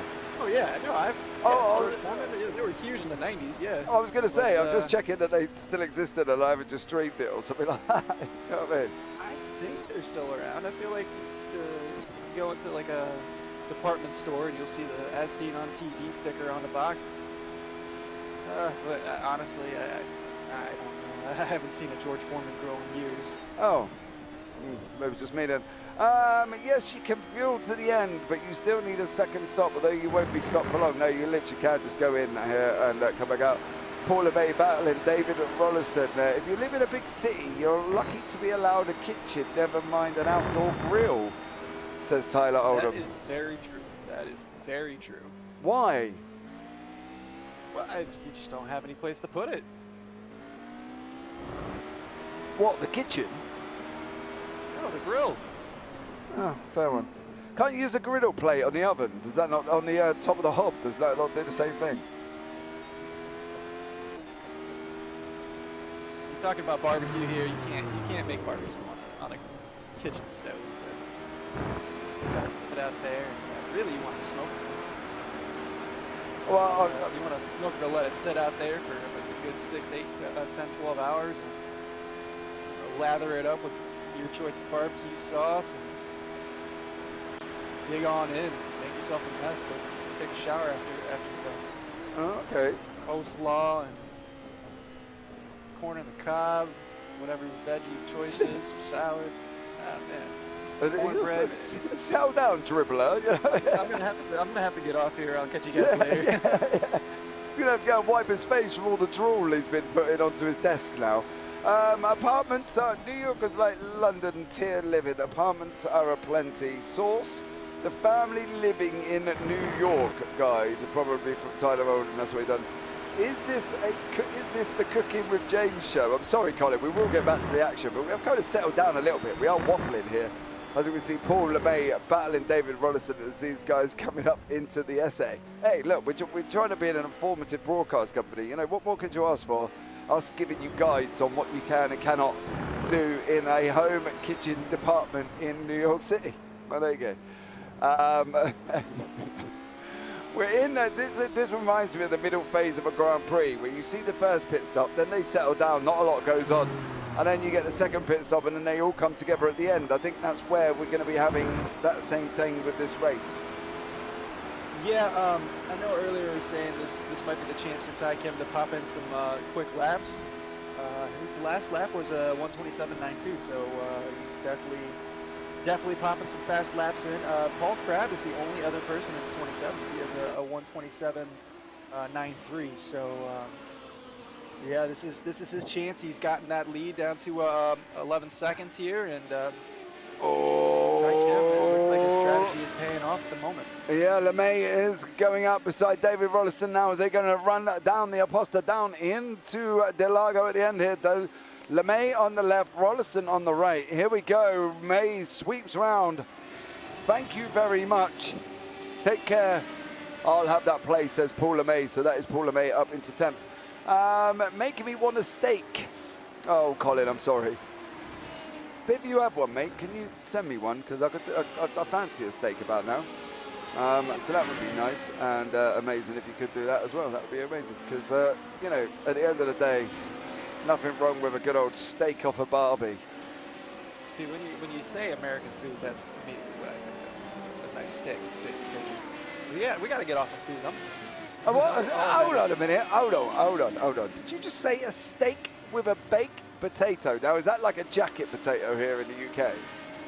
I don't know what a jacket potato is, but, you know, like a baked potato. You put a baked potato. I don't know. That's what we call butter, sour cream, whatever you want on it. And yeah. Okay, so here's a question: do you like to eat the skin or not? Because apparently I'm one of the only people that does. No, I like the skin. Okay. But it's got to been in the oven for a good 45 minutes or so cooking to make it all soft, and the skin then goes crispy, totally. And then we can eat it all. Yeah, no, I agree with you there. My sister-in-law kind of looks at me like I got 3 heads because I want to eat the skin. So. No, I eat the skin as well. No, my kids don't like the skin. I scrape out the potato. But for me, I eat the skin. What do we reckon, chat? Do we eat the skin? Typical Yank, he'll have salad too. Yeah, like just said he has sour cream and butter in his baked potato. Well, I don't put the sour cream on. I was just offering that as a point. Oh, no. Put whatever you want on it. For me, I just want a little bit of butter, some cheese. I'm good. Oh, yeah. See, no, we don't do steak like that over here. Right, we have a steak. And then I can guarantee that some of us good old Englishmen will have steak, chips, mushrooms, not mushrooms, tomatoes, peas, onion rings, you know, peppercorn sauce over the top, piece of bread on the side to mop up after. That's what we do. Stephen plays. I mean, that sounds delicious. Don't get me wrong here. It does. I wouldn't have a baked potato. I don't know what you're on about. But Stephen plays in the pits here for his second stop. Baked potato. With a steak. How is that so weird? When do you put a potato with a steak? Every single time. No, I have chips. Even Colin agreed with me in chat. Look, it said spot on, James. Oh, British chips. Steak. Here, darling, here's a steak with a jacket potato. I think my wife would be looking at me, throw it back at me and going, hello, chips, please. Try it. Try it before you knock it. I'm not going to try it because there's no context to my meal. I'm going to have a bit of carb, a bit of meat, and that's about it. I want the rest. I want the full Monty. I can't give my wife a steak and baked potato with peas and tomatoes because she'll look at me like I'm a right bizarre plonker. I don't know. Anyway, completely digressing from the purpose of why JPB and myself and Michael are actually here in the first place to commentate for the FBL on the race. We're coming into the last 37 minutes. I think we just had about a 27-minute conversation there, Michael, about steak and potatoes. So, you know, what more could we ask for? Paul LeMay coming in the back of Ivan Bramer. He's on the way and made the move up past David Rollison. Seems to be absolutely flying at the moment. Does Paul LeMay. He's moved up onto the back of the HRT. Ivan Bramer sitting down currently in 9th place. Bramer is in 8th. LeMay looks like he's flying, Michael, at the moment. No, he's right on the back of Bramer here. Ivan Bramer's definitely kind of, yeah, he's going to take the inside, and that move's going to be done before he even gets to the S's. That was a great move. He just had the draft. He was right up on his bumper, and he just has the pace right now. Looks like he's going to set his sights up 3 seconds ahead at Damien G. Yeah, I don't think it's going to take him long to get there. I was a little bit worried about the fact that obviously, you know, that he was gonna, you know, he come up to the back of the Ivan Bramer really quickly. So I was quite surprised that he's come on. He's going to be working his way up to Damien G, and I don't think it's going to be long. He's already down to below 2.9 seconds. I think Paul Lemay is currently on a flyer. He seems to be settled into the second pit stop phase where he's at now, and doing an absolute stellar job there as well, moving up through the back through the order. Ivan Bremer is not letting him get too far ahead, though. That is for sure. He's kind of sticking to the back of him here. You see Damien G. Yeah, I think they might both be able to catch him. Well, now we see Ivan kind of breaking off a little bit. So this might be the part where Paul Lemay is faster coming out of that final turn there and then up the back stretch. What do you think, though? Because at the end of the day, you know, these guys have got the kind of, Damien G is now 2.8 up the road. There's a massive gap up the road after that. You know, there's a good 14.8 seconds up the road after that. What has Paul Lemay got to do to try and move himself through? Because, you know, it's a big old run up to Niagluska. It's like 14 seconds or something. So is this where Paul Lemay expects to stay at this point, would you say? If you look at the lap times here, Paul Lemay is definitely putting in quicker laps here. He's got 128.6 with his last lap, which was actually his fastest lap. The fastest lap for Niagluska is 129.16, so it's about half a second off. Honestly, that 14-second gap probably is not going to last as long as you think. Well, we're down 35 minutes remaining here in the final race of the final season of the Radical Endurance Championship under the banner of FBL before we change over to Radical Sim Racing. So there you go. It's, you know, going to be interesting to see what this can do. We know John McHutchinson has already taken the championship win. Congratulations to him. Dennis Kiriakopoulos is going to get second here this evening, partly because Eric Hanoi has not made it. No, none of the team slow-mo guys either. Where are you this evening? Have made this race either. No Ola Bratton or anybody like that currently in the order. So Damien G has got about a 2-second gap to the ever-flying, ever-closing Paul Lemay. And here he comes now. I think Damien G is looking at his relative thinking, oh, I can see him. Gap's down to 1.8. That gap is shrinking every single lap here. Paul Lemay definitely does have a chance, not only to get past Damien G, but I think he's got enough time to catch Niagluska. You reckon? I think he does. Now, it depends on how pit stops come about. Does Paul still need to make a second pit stop? Yeah, they all do. No, Paul Lemay has made, it says he's made 2. There we go. Yeah, so this is probably going to work out very well for Paul. He might be able to really bump himself up, maybe even into the top 5. But I don't know if he's made that second stop early enough that's going to carry him to the end. Because didn't he make a stop at the beginning because he was involved with Ivan Brame? No. I don't think he was involved. Who was involved with? He was involved at the beginning, wasn't he? Yeah, he was involved with Ivan Bramer at the beginning. He then went into the pits, so technically that's actually his first stop. But I don't think he did enough on stop 2 to get to the end of the race because it was only a 22.63 second stop. I don't think Paul Lemay has done enough. Yeah, that is going to shoot himself in the foot there if he doesn't have enough gas to get to the end here, but... Lemay will go to the end, says Colin Wynn. Well, I did see the leaders really stretching their first stint out, so it might be possible.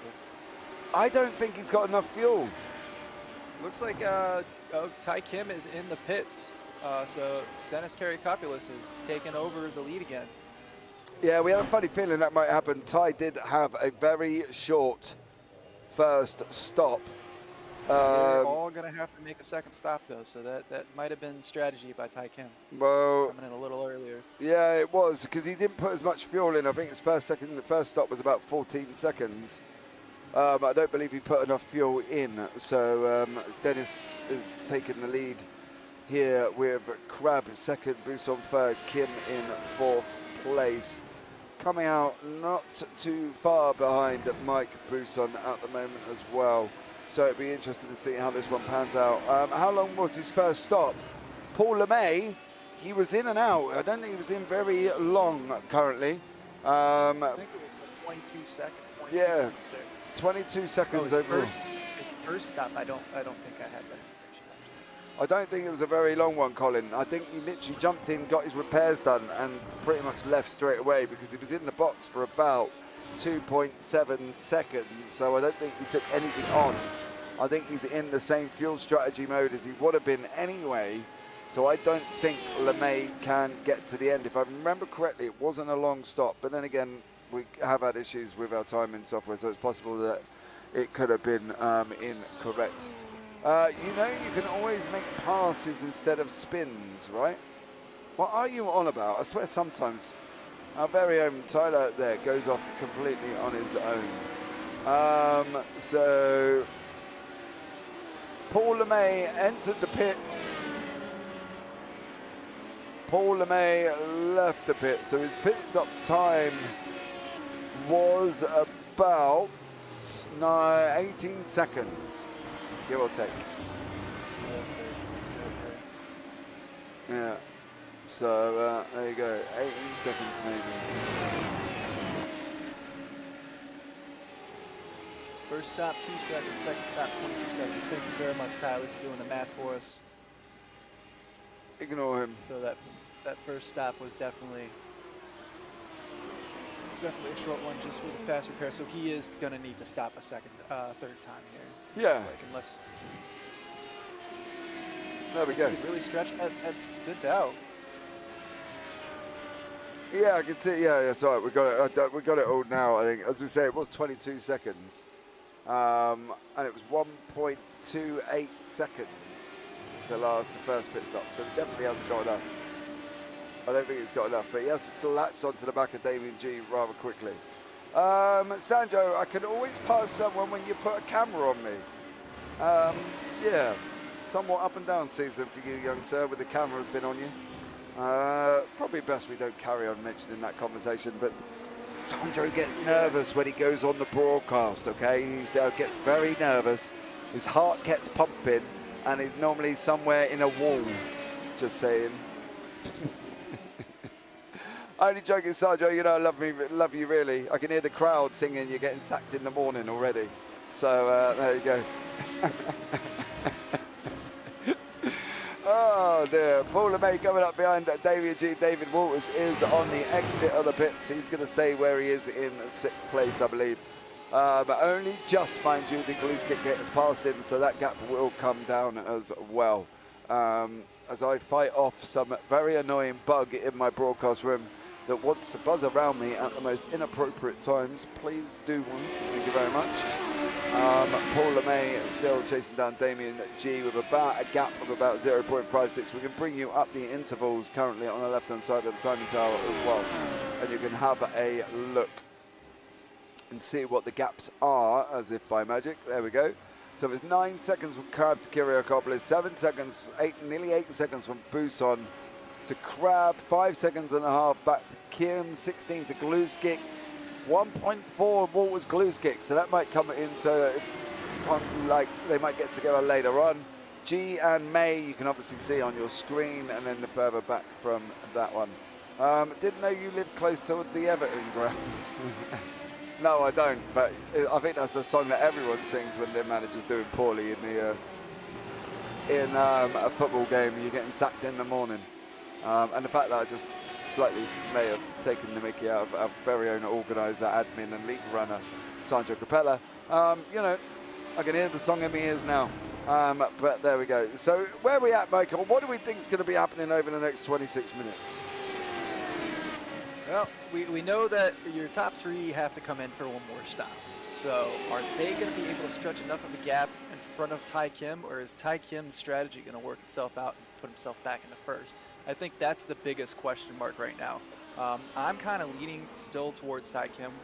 being in the best position here, especially if he can continue to pump in some really good laps. His last lap was 128.9, so not his fastest. Oh, I apologize. It was 128.3. Still not as fast as decent lap though, but going back a little further, Gluskick might be safe now. We do know he needs to pit one more time, but as we were talking, Paul LeMay might have to pit again a second time. So really, it's going to be a tight race between Gluskick and Walters, and then Paul LeMay and Damian G here fighting it out for 7th and 8th. I just, at this point, I don't know if Paul LeMay's got enough in him to make it all the way up to 6, especially if he has to pit again. Yeah, exactly. We've got a long old gap from G down to Walters. It's 14.7 seconds. So it's going to be a big ask. James, we need to chat. Yes, very much so here from, checking my DMs now from Sandro, just to make sure. It's okay. Don't panic. Nothing major going on there. So there we go. Walters is right up on the back of Gluskick. Breaking that interval down. He gets the better exit here out of the center S. Paul LeMay is in. Paul LeMay is in the pits. We did say I didn't think he'd had enough in him. Ivan Bramer has apparently been involved in his own little incident somewhere out on track as well. Down at 102.5542, Mr. Producer, and then you can have a look and see what that is with Ivan Bramer. Not sure if that's actually showing up for you. So, yeah, okay. Didn't think so. So, there we go. Ivan Bramer does look like he's still behind the back end of Damian G. David Walters and Nia Gluskick. Really had a chance there. Yeah, he's going to get he'll get it up the hill, though. He may have settled in Miguelo and Jinkao, but he should run it up the hill. As you can see, Gluskick running slightly a lot wider than the normal line. He's here between David Walters and Nia Gluskick. Walters hugging the inside line. Gluskick well over to the right. Walters going to come back across as these guys going side by side into turn 1. Walters on the right, Gluskick on the left. Who's going to keep hold of it? It's going to be Walters' position there as well. It didn't look like he did much defending there, Michael. Do you know what I mean? No, he was holding out to the outside there. It wasn't until the very, very last second that he really started kind of coming close. It was almost like he left that door open for David Walters, and just forgot to shut it. Just left the screen door open. Yeah, I'm not quite blowing in the wind. Yeah, I'm not quite sure why an experienced driver like Gluskick would do that. So unless, I don't know, unless he's just settled in and thought he'll follow David Walters and allow Walters to pull him along.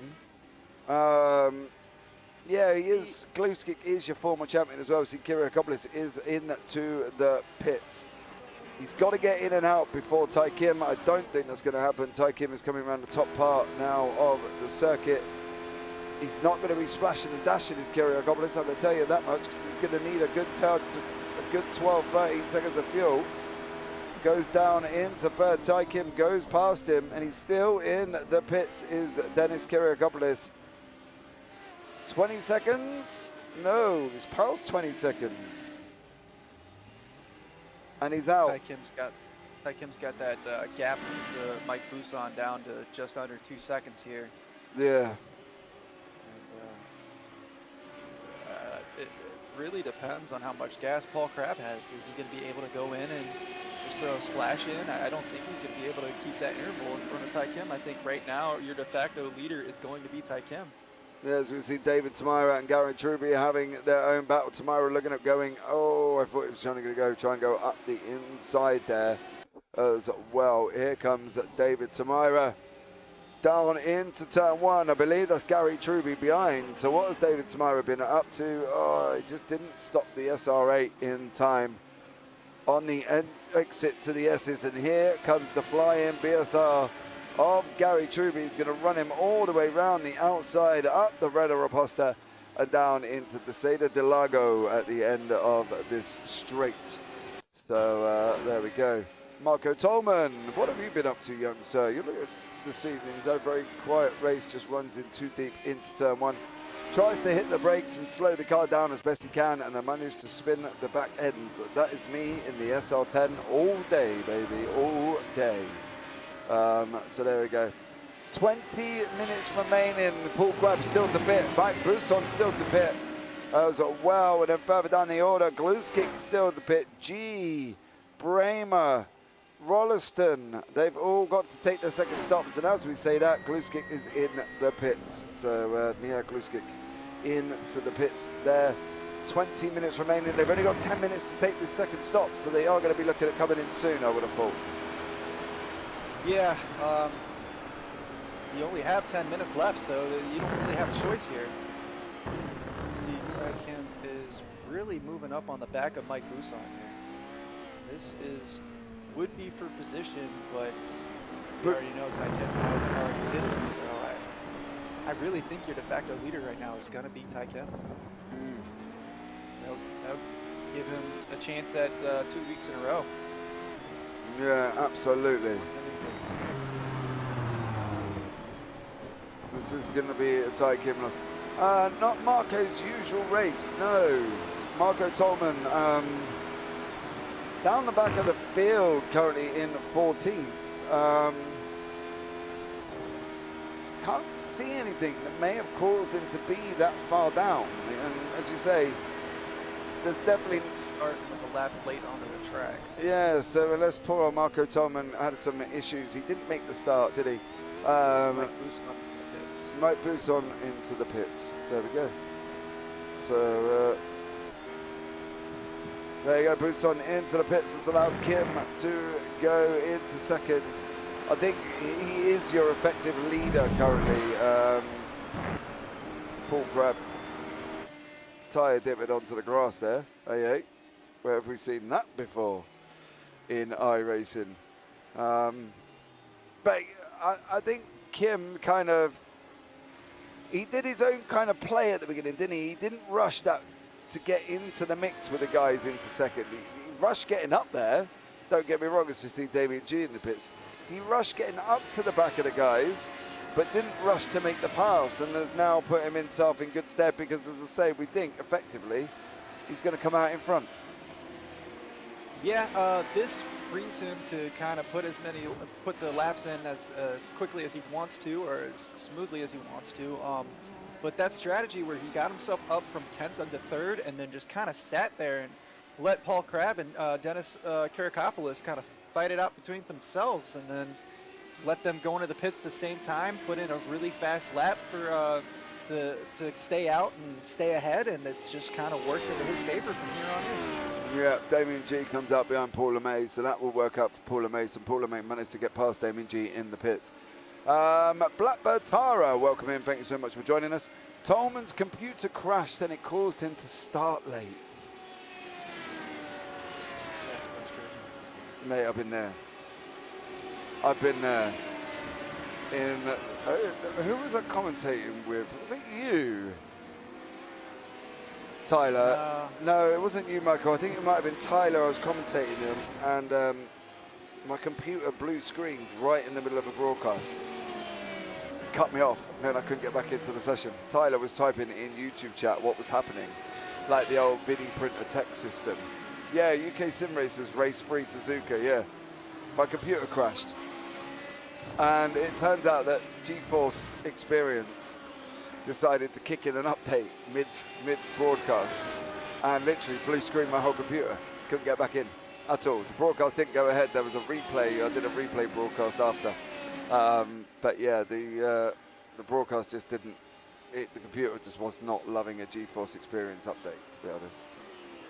So yeah, and then Tyler had a similar issue when his game froze changing sessions while also on a broadcast as well. So yeah, the joys of modern technology, Michael, hey. It's kind of similar to the fact that, you know, if we were actually physically on a track, you're going to run into mechanical issues. It's not the same, but it's the same kind of concept that you're going to run into, you know, technological issues with your computer rig set up every now and then. And it puts another little wrinkle into the plan there, I guess. Let's have a look at the weather. Can we see what time it is this evening, please? Here in Brazil, currently 28th of August 2022. Current time is 10 past 6. We've seen the lights come on there for them. Track temperature 24 degrees centigrade and cloudy.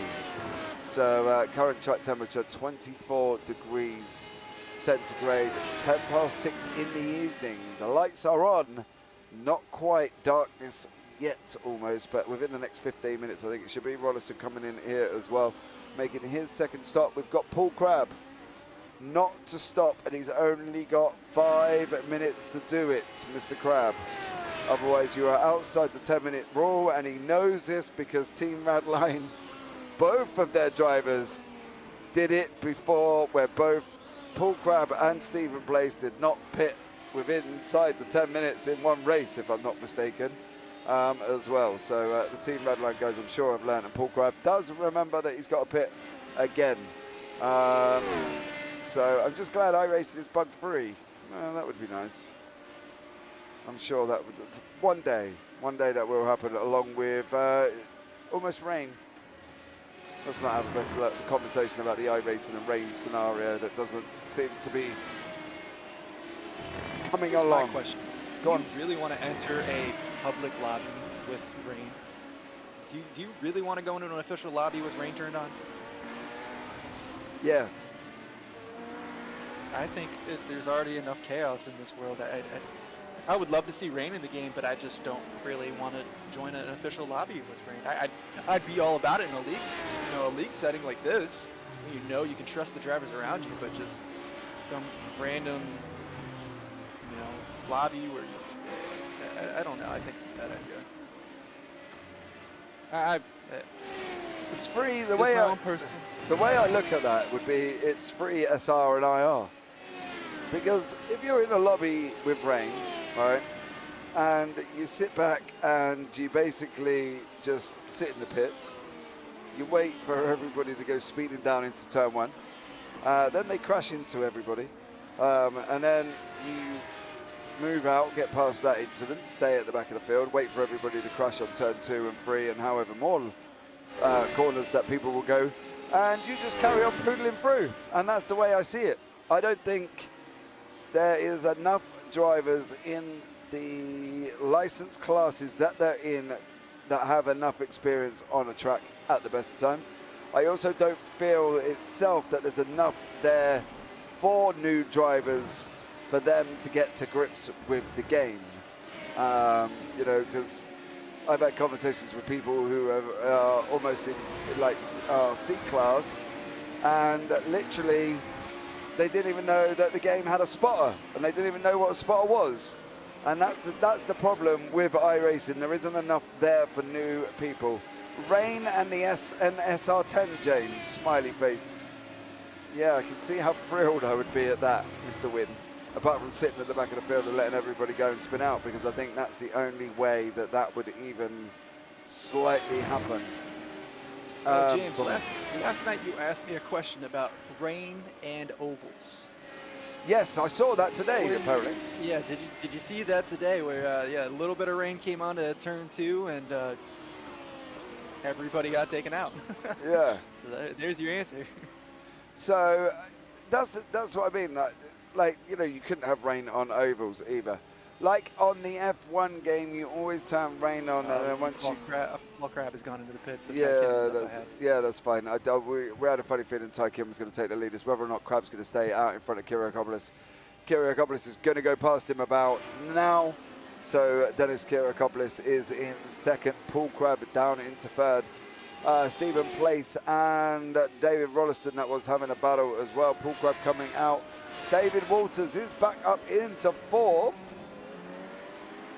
So Paul Crabb third, David Walters fourth place. Where was I? What were we talking about? Oh my God, losing me marbles. Talking about rain in iRacing. What called it a game? Who called it a game? It wasn't me. I probably did. But I think It's a simulator. iRacing simulator, yeah. But I think that's the thing. There isn't enough there for people to get involved with that. Do you know what I mean? They just, and I think it should be in one specific class, one specific, or a few A and B, A, B, and C. You know what I mean? Rookies, you can barely drive the car from one end of the track to the other. D license, you think all of a sudden you've turned into Max Verstappen and go marching on through anybody and everybody in the field. Still trying to get to grips with the license classes and not really sure what you got to do in the first place. So I think if they're going to put rating in, it should be Pro, A, B, and C. That's my philosophy on that one. Okay, I'll give you Pro, A, and B. I'm not sure about C though. C I think is still kind of a toss-up. Why? That's just my personal opinion. It's some drivers would be capable and able to handle it. Some drivers just wouldn't. You know, I just don't think it's. I personally would love to see it in the game, just not in an official setting. I would like to see it where you can control it in the league, you can control it in private lobbies, but I don't want to jump into an official lobby with a bunch of idiots in the ring turned on. Can we have a look down 2 seconds? Sorry, Michael. Damien G and Paul LeMay, I believe they have just come to a cropper with each other. I'm not sure if you can actually see where that is, 121.55. Here we go. Here's Damien G and Paul LeMay. These guys are coming up the Ferradura. Ooh, what was that? Can we do that again, please? It looks like Paul LeMay just kind of got a little loose on his own. So Paul LeMay's in front, goes round the right-hander of the Ferradura. Oh, he bumped the entrance curb. He bumped the curbs and then he's all out of shape. And then Damien G just has nowhere to go apart from into the side. That's the problem. He unsettled the SR8, put it round, he unsettled it, bounced over the curb, lost the back end, tried to accelerate and overcorrect it. Then it got too much grip and locked up. And then, unfortunately for him, it was only one-way barrier ticket and it was into Damien G. So poor Damien G and Paul LeMay there.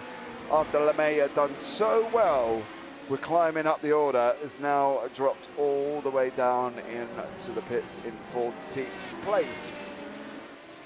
So there we go, as I just ceremoniously swat the bug that's been flying around the booth here with me.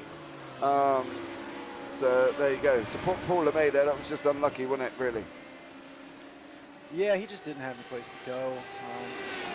You get up on the wrong curve, and it's just going to spin you around in this car. I mean, a lot of cars, but the main thing is this car has no driving assist, so it's really not the easiest car to drive. And as soon as you get on one of those curves, it's kind of like driving on ice almost. Yeah, absolutely. It's literally Barbie on ice. That's so unlucky for both drivers in the game. Look, let's just clarify this game simulator situation, right? F122, you call it a game, but it's a driver. It's a driving game, right? Gran Turismo is a game, but it's a driving game. Forza, game, driving game. ACC, game, driving game. iRacing, game, driving game. Do you see where I'm going with this list of games that we're coming across here? If we're going to call one a simulator, they've all got to be a simulator. If we're going to call it one a game, they've all got to be a game. What are we going to pick? Simulator, game. Because to me, I've seen F1 simulators in you know, Formula One teams and they don't look nothing like iRacing. So, you know what I mean? Oh, I don't know. What do we reckon, Michael? Simulator or game? I think iRacing is a simulator. I might call it a game every now and then, but I definitely consider it a simulator. Game just kind of flows out, you know. I've been playing video games my entire life. It's a natural thing to say. Yeah. But I do consider it a simulator. If that helps at all. That and Ace. I don't know. I don't know. It's like a big debate with hardcore simulator drivers here. Colin Wynn, console games, iRacing, driving simulator. So what's ACC then? Because you can get ACC for both, Colin Wynn. ACC on console, ACC on PC. ACC on console is broken. Shh. It's gone pretty dark in the simulation. Exactly. Automobilista on the stream deck. This is what I mean. What are we calling it, boys? You know, ACC on the PC, is it the same as ACC on the console? Is it game because it's on a console, a simulator because it's on PC? What are we talking about anymore? Who knows, with 5.5 minutes remaining of the last ever Radical Endurance Challenge branded under the FBL before we move into Radical Sim Racing. Oh, I don't know. ACC game is on, yeah, there's ACC on console, but there's ACC on PC. What does it matter whether it's on? So are you telling me then, Colin Wynn, if they stuck iRacing on a console, we then start calling it a game? Oh, the debates could go on all night, couldn't it? You know what I mean? Okay, so does that make Call of Duty on PC a shooting simulator? That's a good point. Are we now acting real world army simulator? As we see Stephen Place and Nia Gluskic coming down into the center S's. Place is running around the outside. He's going to be taking the inside line for the exit of the S's. Gluskic's on the left now as these guys will be running up. Red Raposta. Place settles in behind him after getting that run out of the center S's. As these guys are going down the straightaway now, coming down into the Lago. Before they're going to be on the brakes, they are side by side. I would say Gluskic on the right, Place on the left, but it is dark. Place runs in wide. Gluskic gets a bad exit out of the Lago on the run up the hill into Ferradura. Is he going to hold the outside? He doesn't really want to be running that outside line around Ferradura. Place can just let that Radical run and make Gluskic have no space at all as he's coming in. Oh, Ivan's coming into this. Oh, around Pinarina we go, up to Bigo Delado. Bramer's looking up the inside of Gluskic now as well. 4.5 minutes remaining and we've had 3 cars all come together, which is what we said would happen. So there we go. It's like how Squad Armor is a simulator, why COD is a game, exactly. Game started on console. It's dependent on the focus of the game, not what console platform. Oh my God, we've started the debate now, Michael. Bramer's making a move now on the inside of Place. Bramer is currently on your right. Place is on your left as we're running down into the center S. Place is going to try and run around the outside line, looking for the exit curb here as well. Bramer manages. Place gets a slow exit. That brings in Gluskic back into the affair as well. Nia Gluskic now running up as well. We've got Place on the far left. We got Bramer on the right. We've got Gluskic coming through the middle. That is the situation in the dark. I appreciate you can't see everything. So here we go now as well. Gluskic's now tied up as well. Place is looking to run down through as well as these guys are heading up into the Ferradura. Bramer right, Place left, Gluskic behind now the 3. So they've swapped again. Bramer's going to be looking at running around the outside. God, I don't even want to know where this one's going to end up here. As we see Bramer here for around Pinarina we go. Up to Pico de Pato. Place now in front. Then we've got Bramer on the right and we've got Gluskic behind them. Okay, so the 6 headlights there, guys.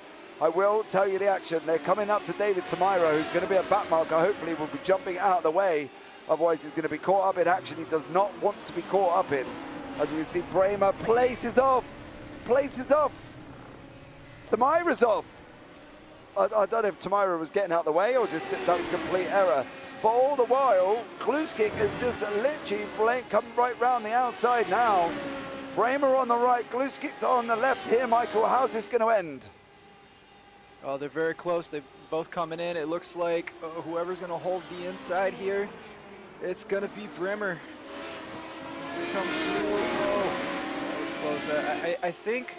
I think Tamira got off the racing line, off of the road to get out of their way, and I think that might have just kind of caused Place to lose a little bit of focus, and that's why he got a little wide there. But Bramer, we see here, is definitely taking over this opportunity up in the 6th place. Absolutely, and answer to your question, Colin Wynn, they're playing a simulation with each other. There you go. So, Colin Wynn, they're just playing a game with each other. Well, they're on a simulation, so they're playing a simulation with each other. Bramer still trying to come back through around Pinarino. Gluskic still settled in behind him as they head up into Pico de Pado. This is going to be... where is our leader, Tai Kim? Top part of the circuit. They're going to help one more, but Tai's going to be coming around collecting the last lap here. Gluskic now looking at going up the inside of Junkao. Bramer makes a mistake. Definitely got a little wide there, and Gluskic took full advantage of that. Yeah, is that Crab? That's Crab. Is that Walters behind him? It is. Walters behind as well.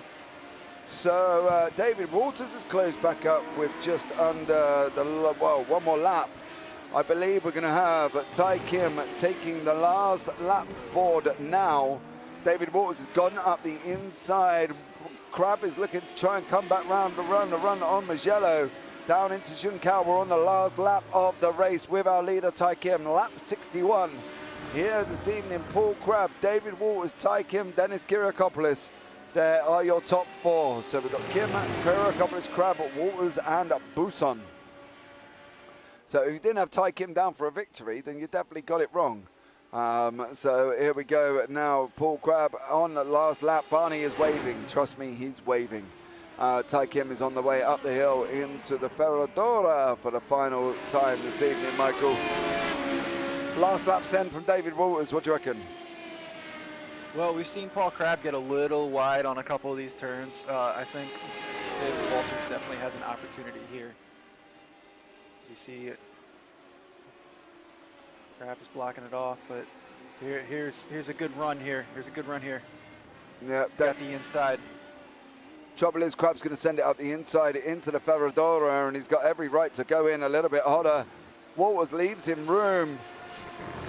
I thought there was contact there when I saw the Crab bounce, but that's Walters through up into fourth place. Crab backed off a tiny bit there. It almost looked like it did. No, you see Tai Kim is coming around for the win here. Can we jump on to Tai Kim? Here comes Tai Kim. Can't really see him, but that, trust me, is Tai Kim. And leading us, he takes the victory. Dennis Kiriakopoulos is in second place there as well. Dennis Kiriakopoulos comes across. David Walters did manage to get the place back from Tai Kim. Stephen Place, Ivan Bramer. Oh no. Oh no. Yeah, Stephen Place did get the job done. Okay, that's fair enough. I thought it was going to end in complete chaos. Paul Crab comes across the line. Here is Mike Buson. Fifth place for Mike there. Gluskic going to be up in sixth place behind in seventh. Not currently finished though, mind you. They are coming around Magello down into Junkao Place, trying to get on the gas a lot earlier, got the car a little bit squirrely. So here we go now, up the hill, round Junkao for the final time for lap 61 for these guys. Stephen Place is going to finish in seventh. Gluskic in sixth place there as well. Bramer going to come across the line in seventh. So there we go. Place, Gluskic. Where's David Rolliston? Rolliston's just coming across the line.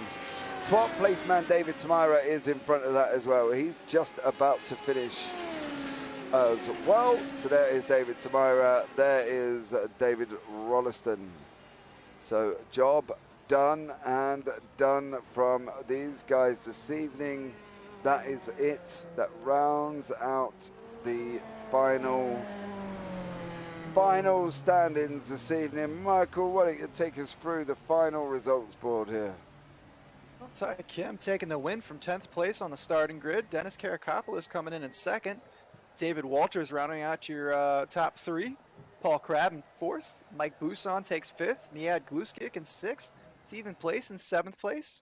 Ivan Bremer in eighth. David Rolliston in ninth. Damian G in 10th. Then we got Gary Truby in 11th, David Samira in 12th, 13th. We have Marco Tolman. Paul LeMay ends up in 14th, and Graham Brown in 15th. There you go. That rounds out. Graham Brown, of course, was involved in an incident 51 laps down from the leaders there as well. But that kind of had what we expected it to have. You know, we had the the very exciting beginning. We had the kind of somewhat dull middle, and then we had the exciting ending with Crab, Walters, Gluskit, Place, and Bremer, which is what we kind of said would happen. You know, they kind of all said that they would come together towards the end, didn't they? Yeah, it really, really, really came together just like we thought it would. We had a lot of strategy calls. Ty Kim aced his strategy call today.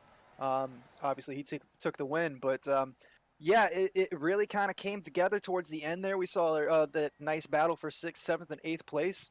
And throughout the evening, we saw quite a few nice close battles. Dennis Karakopoulos and Paul Crabb really fighting it out earlier. It was a great race, and really happy that we got to enjoy that one tonight. We did. Good racing, guys. Congratulations, top three. Well done, broadcasters. Fun as always. No problem, Mr. Win. Hopefully see you back on track next season. Get out here for the World Cup, young sir, because you know you want to be involved in that one. So we'll just see if we can get anybody to jump into the interview room. Most of the time they are quite tired and quite shattered, but it is it's been a fun season, really. You know, Mike Bousson as well, Paul Crabb, David Walters, Dennis Karakopoulos, Nia Gluskic, Ivan Bremer, two of the drivers again that were here from the birth of the FBL. You know, it's always got to be a little bit sentimental when you're kind of leaving behind a name that we've all associated the Radical Endurance and the Radical Sprint with. You know, we've all been in FBL from the very beginning. Myself, Colin, Sandro, Ivan, Nihad, we've all kind of been there from the beginning, and I think it's got sort of a sad ending leaving the FBL behind, but there are times when you've got to take a group of people and a group of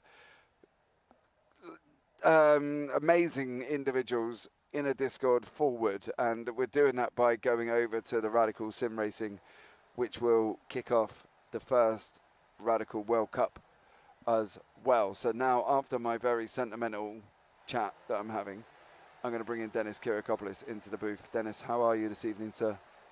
Hello, James. I'm very well, thank you.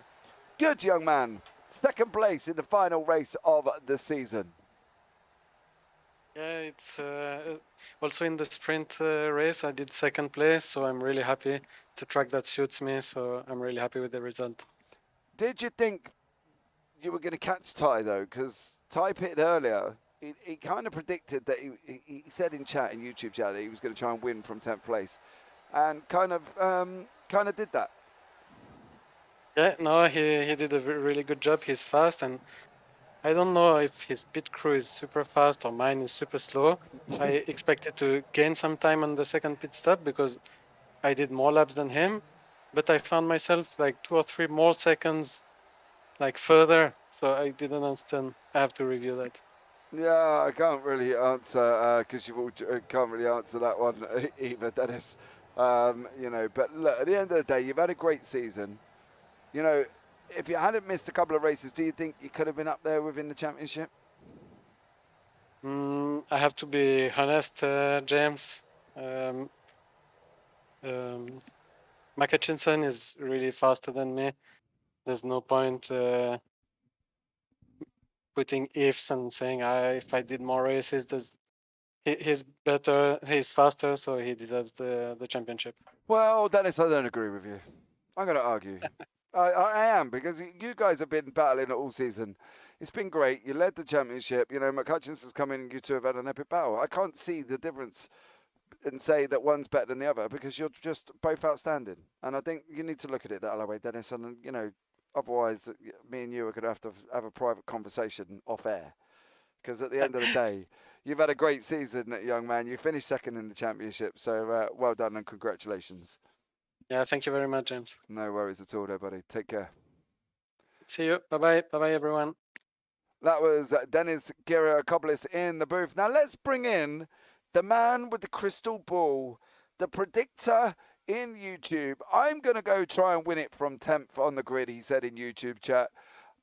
And then he goes and Verstappen's it and takes the victory from 10th place. Ty Kim, congratulations. Thank you. Hi there. I'm all right, mate. How are you? All right. How about you? Mate, I'm gravy. I've just watched an hour and a half of you guys racing around the track, 90 minutes, and you went from 10th to first like you predicted in chat. Right. Yeah, I guess I got lucky. You got lucky. Uh, yeah, I didn't get into any crashes, so that's lucky. Okay, you didn't put yourself into the barrier, I guess, in the long run. That's lucky.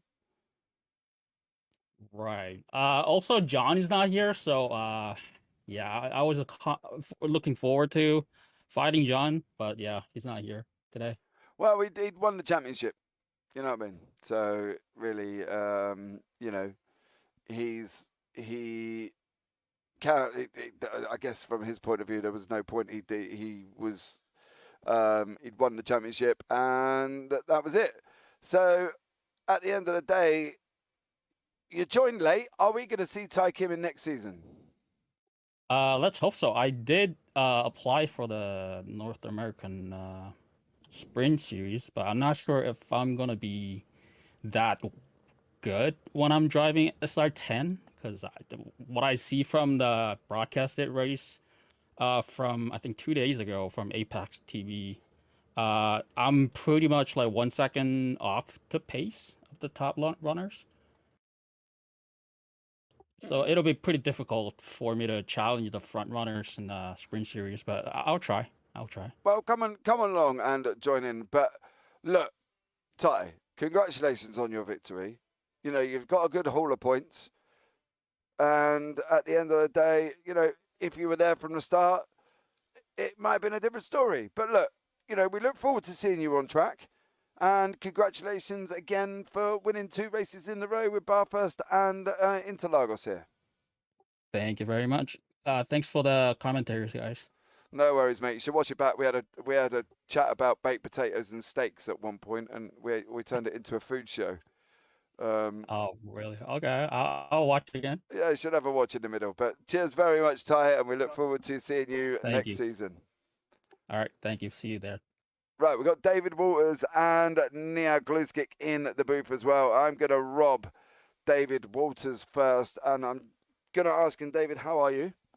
Hello there. Very well, thanks. You? Yeah, I want to talk. I think it's time me and you had a chat. Yeah, it's been a long time coming. It's been a long time coming, and I think we need to discuss a certain starting technique that you have off the grid.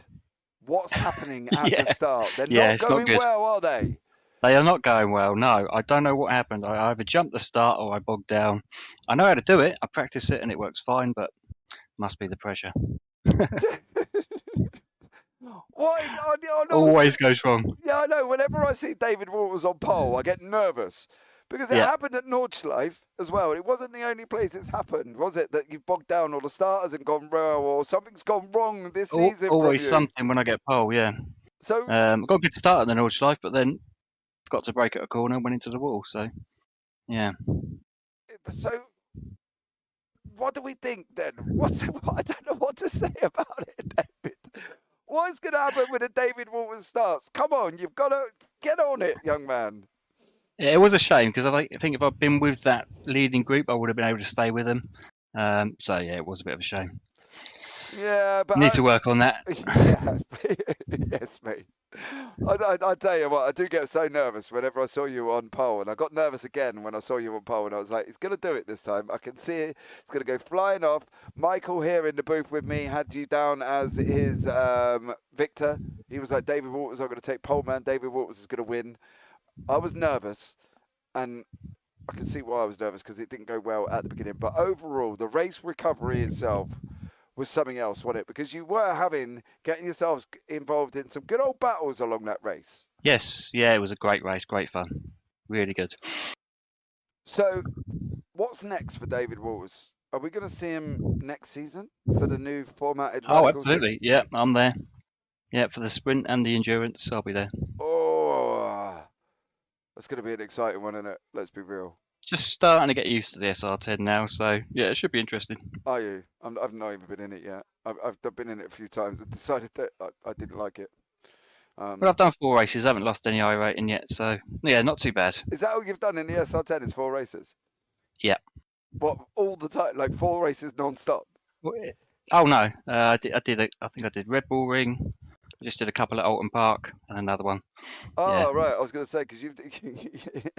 I think, to be fair, David, you're not too far off what I've done actually in the SR10. I've been all time. avoiding it, but it's time to. Well, it needs to be done now, doesn't it? Yeah, you got to embrace the beast, don't you? That's it. Embrace the beast. Well done, David. Fantastic Thank season, you. mate. And we'll keep up and have a chat with you next season. Lovely. Cheers, mate. Thanks. Right, I'm going to bring in 2 of the organisers now. I'm going to bring in Niad. Secondly, I'm going to bring in Sanjo, and I'm going to chat to them both together. An integral part of the FBL. We did get a little bit emotional earlier on when we were discussing the fact that that's it. The people that started it, Colin Wynn, been here at the beginning. Niad at the beginning, Sanjo at the beginning, myself at the beginning, Ivan Bramer at the beginning, and now it's almost like we need to have a ceremony ritual of burning the FBL logo to take this amazing Discord, a community of people in to the advanced session, into the advancement of the future with the radical sim racing. Niad and Sandro, welcome into the booth this evening. Hello, good evening, James. Good evening. Good evening. Good evening. So that's it. That's it. I don't really know what that's it, isn't it? That's it. We're done. From the very first moment that we all got the invite from Roberto to say, come and do the FBL League. No, he said Formula Baltic. Yeah, Leagues. Formula Baltic It League. was Formula Baltic Leagues, yes. Yeah, the FBL. Yeah, he said Formula Baltic League, didn't it? But that's it. It's gone. Yes.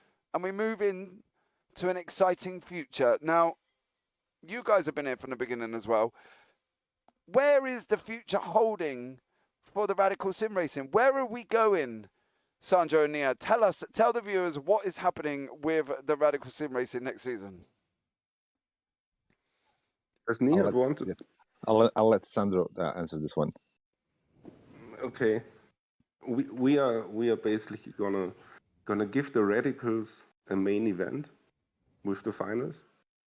We want to reach out across the big ocean by having a championship based on the Boston server and a different time slot, and we just want to grow the community. I think it's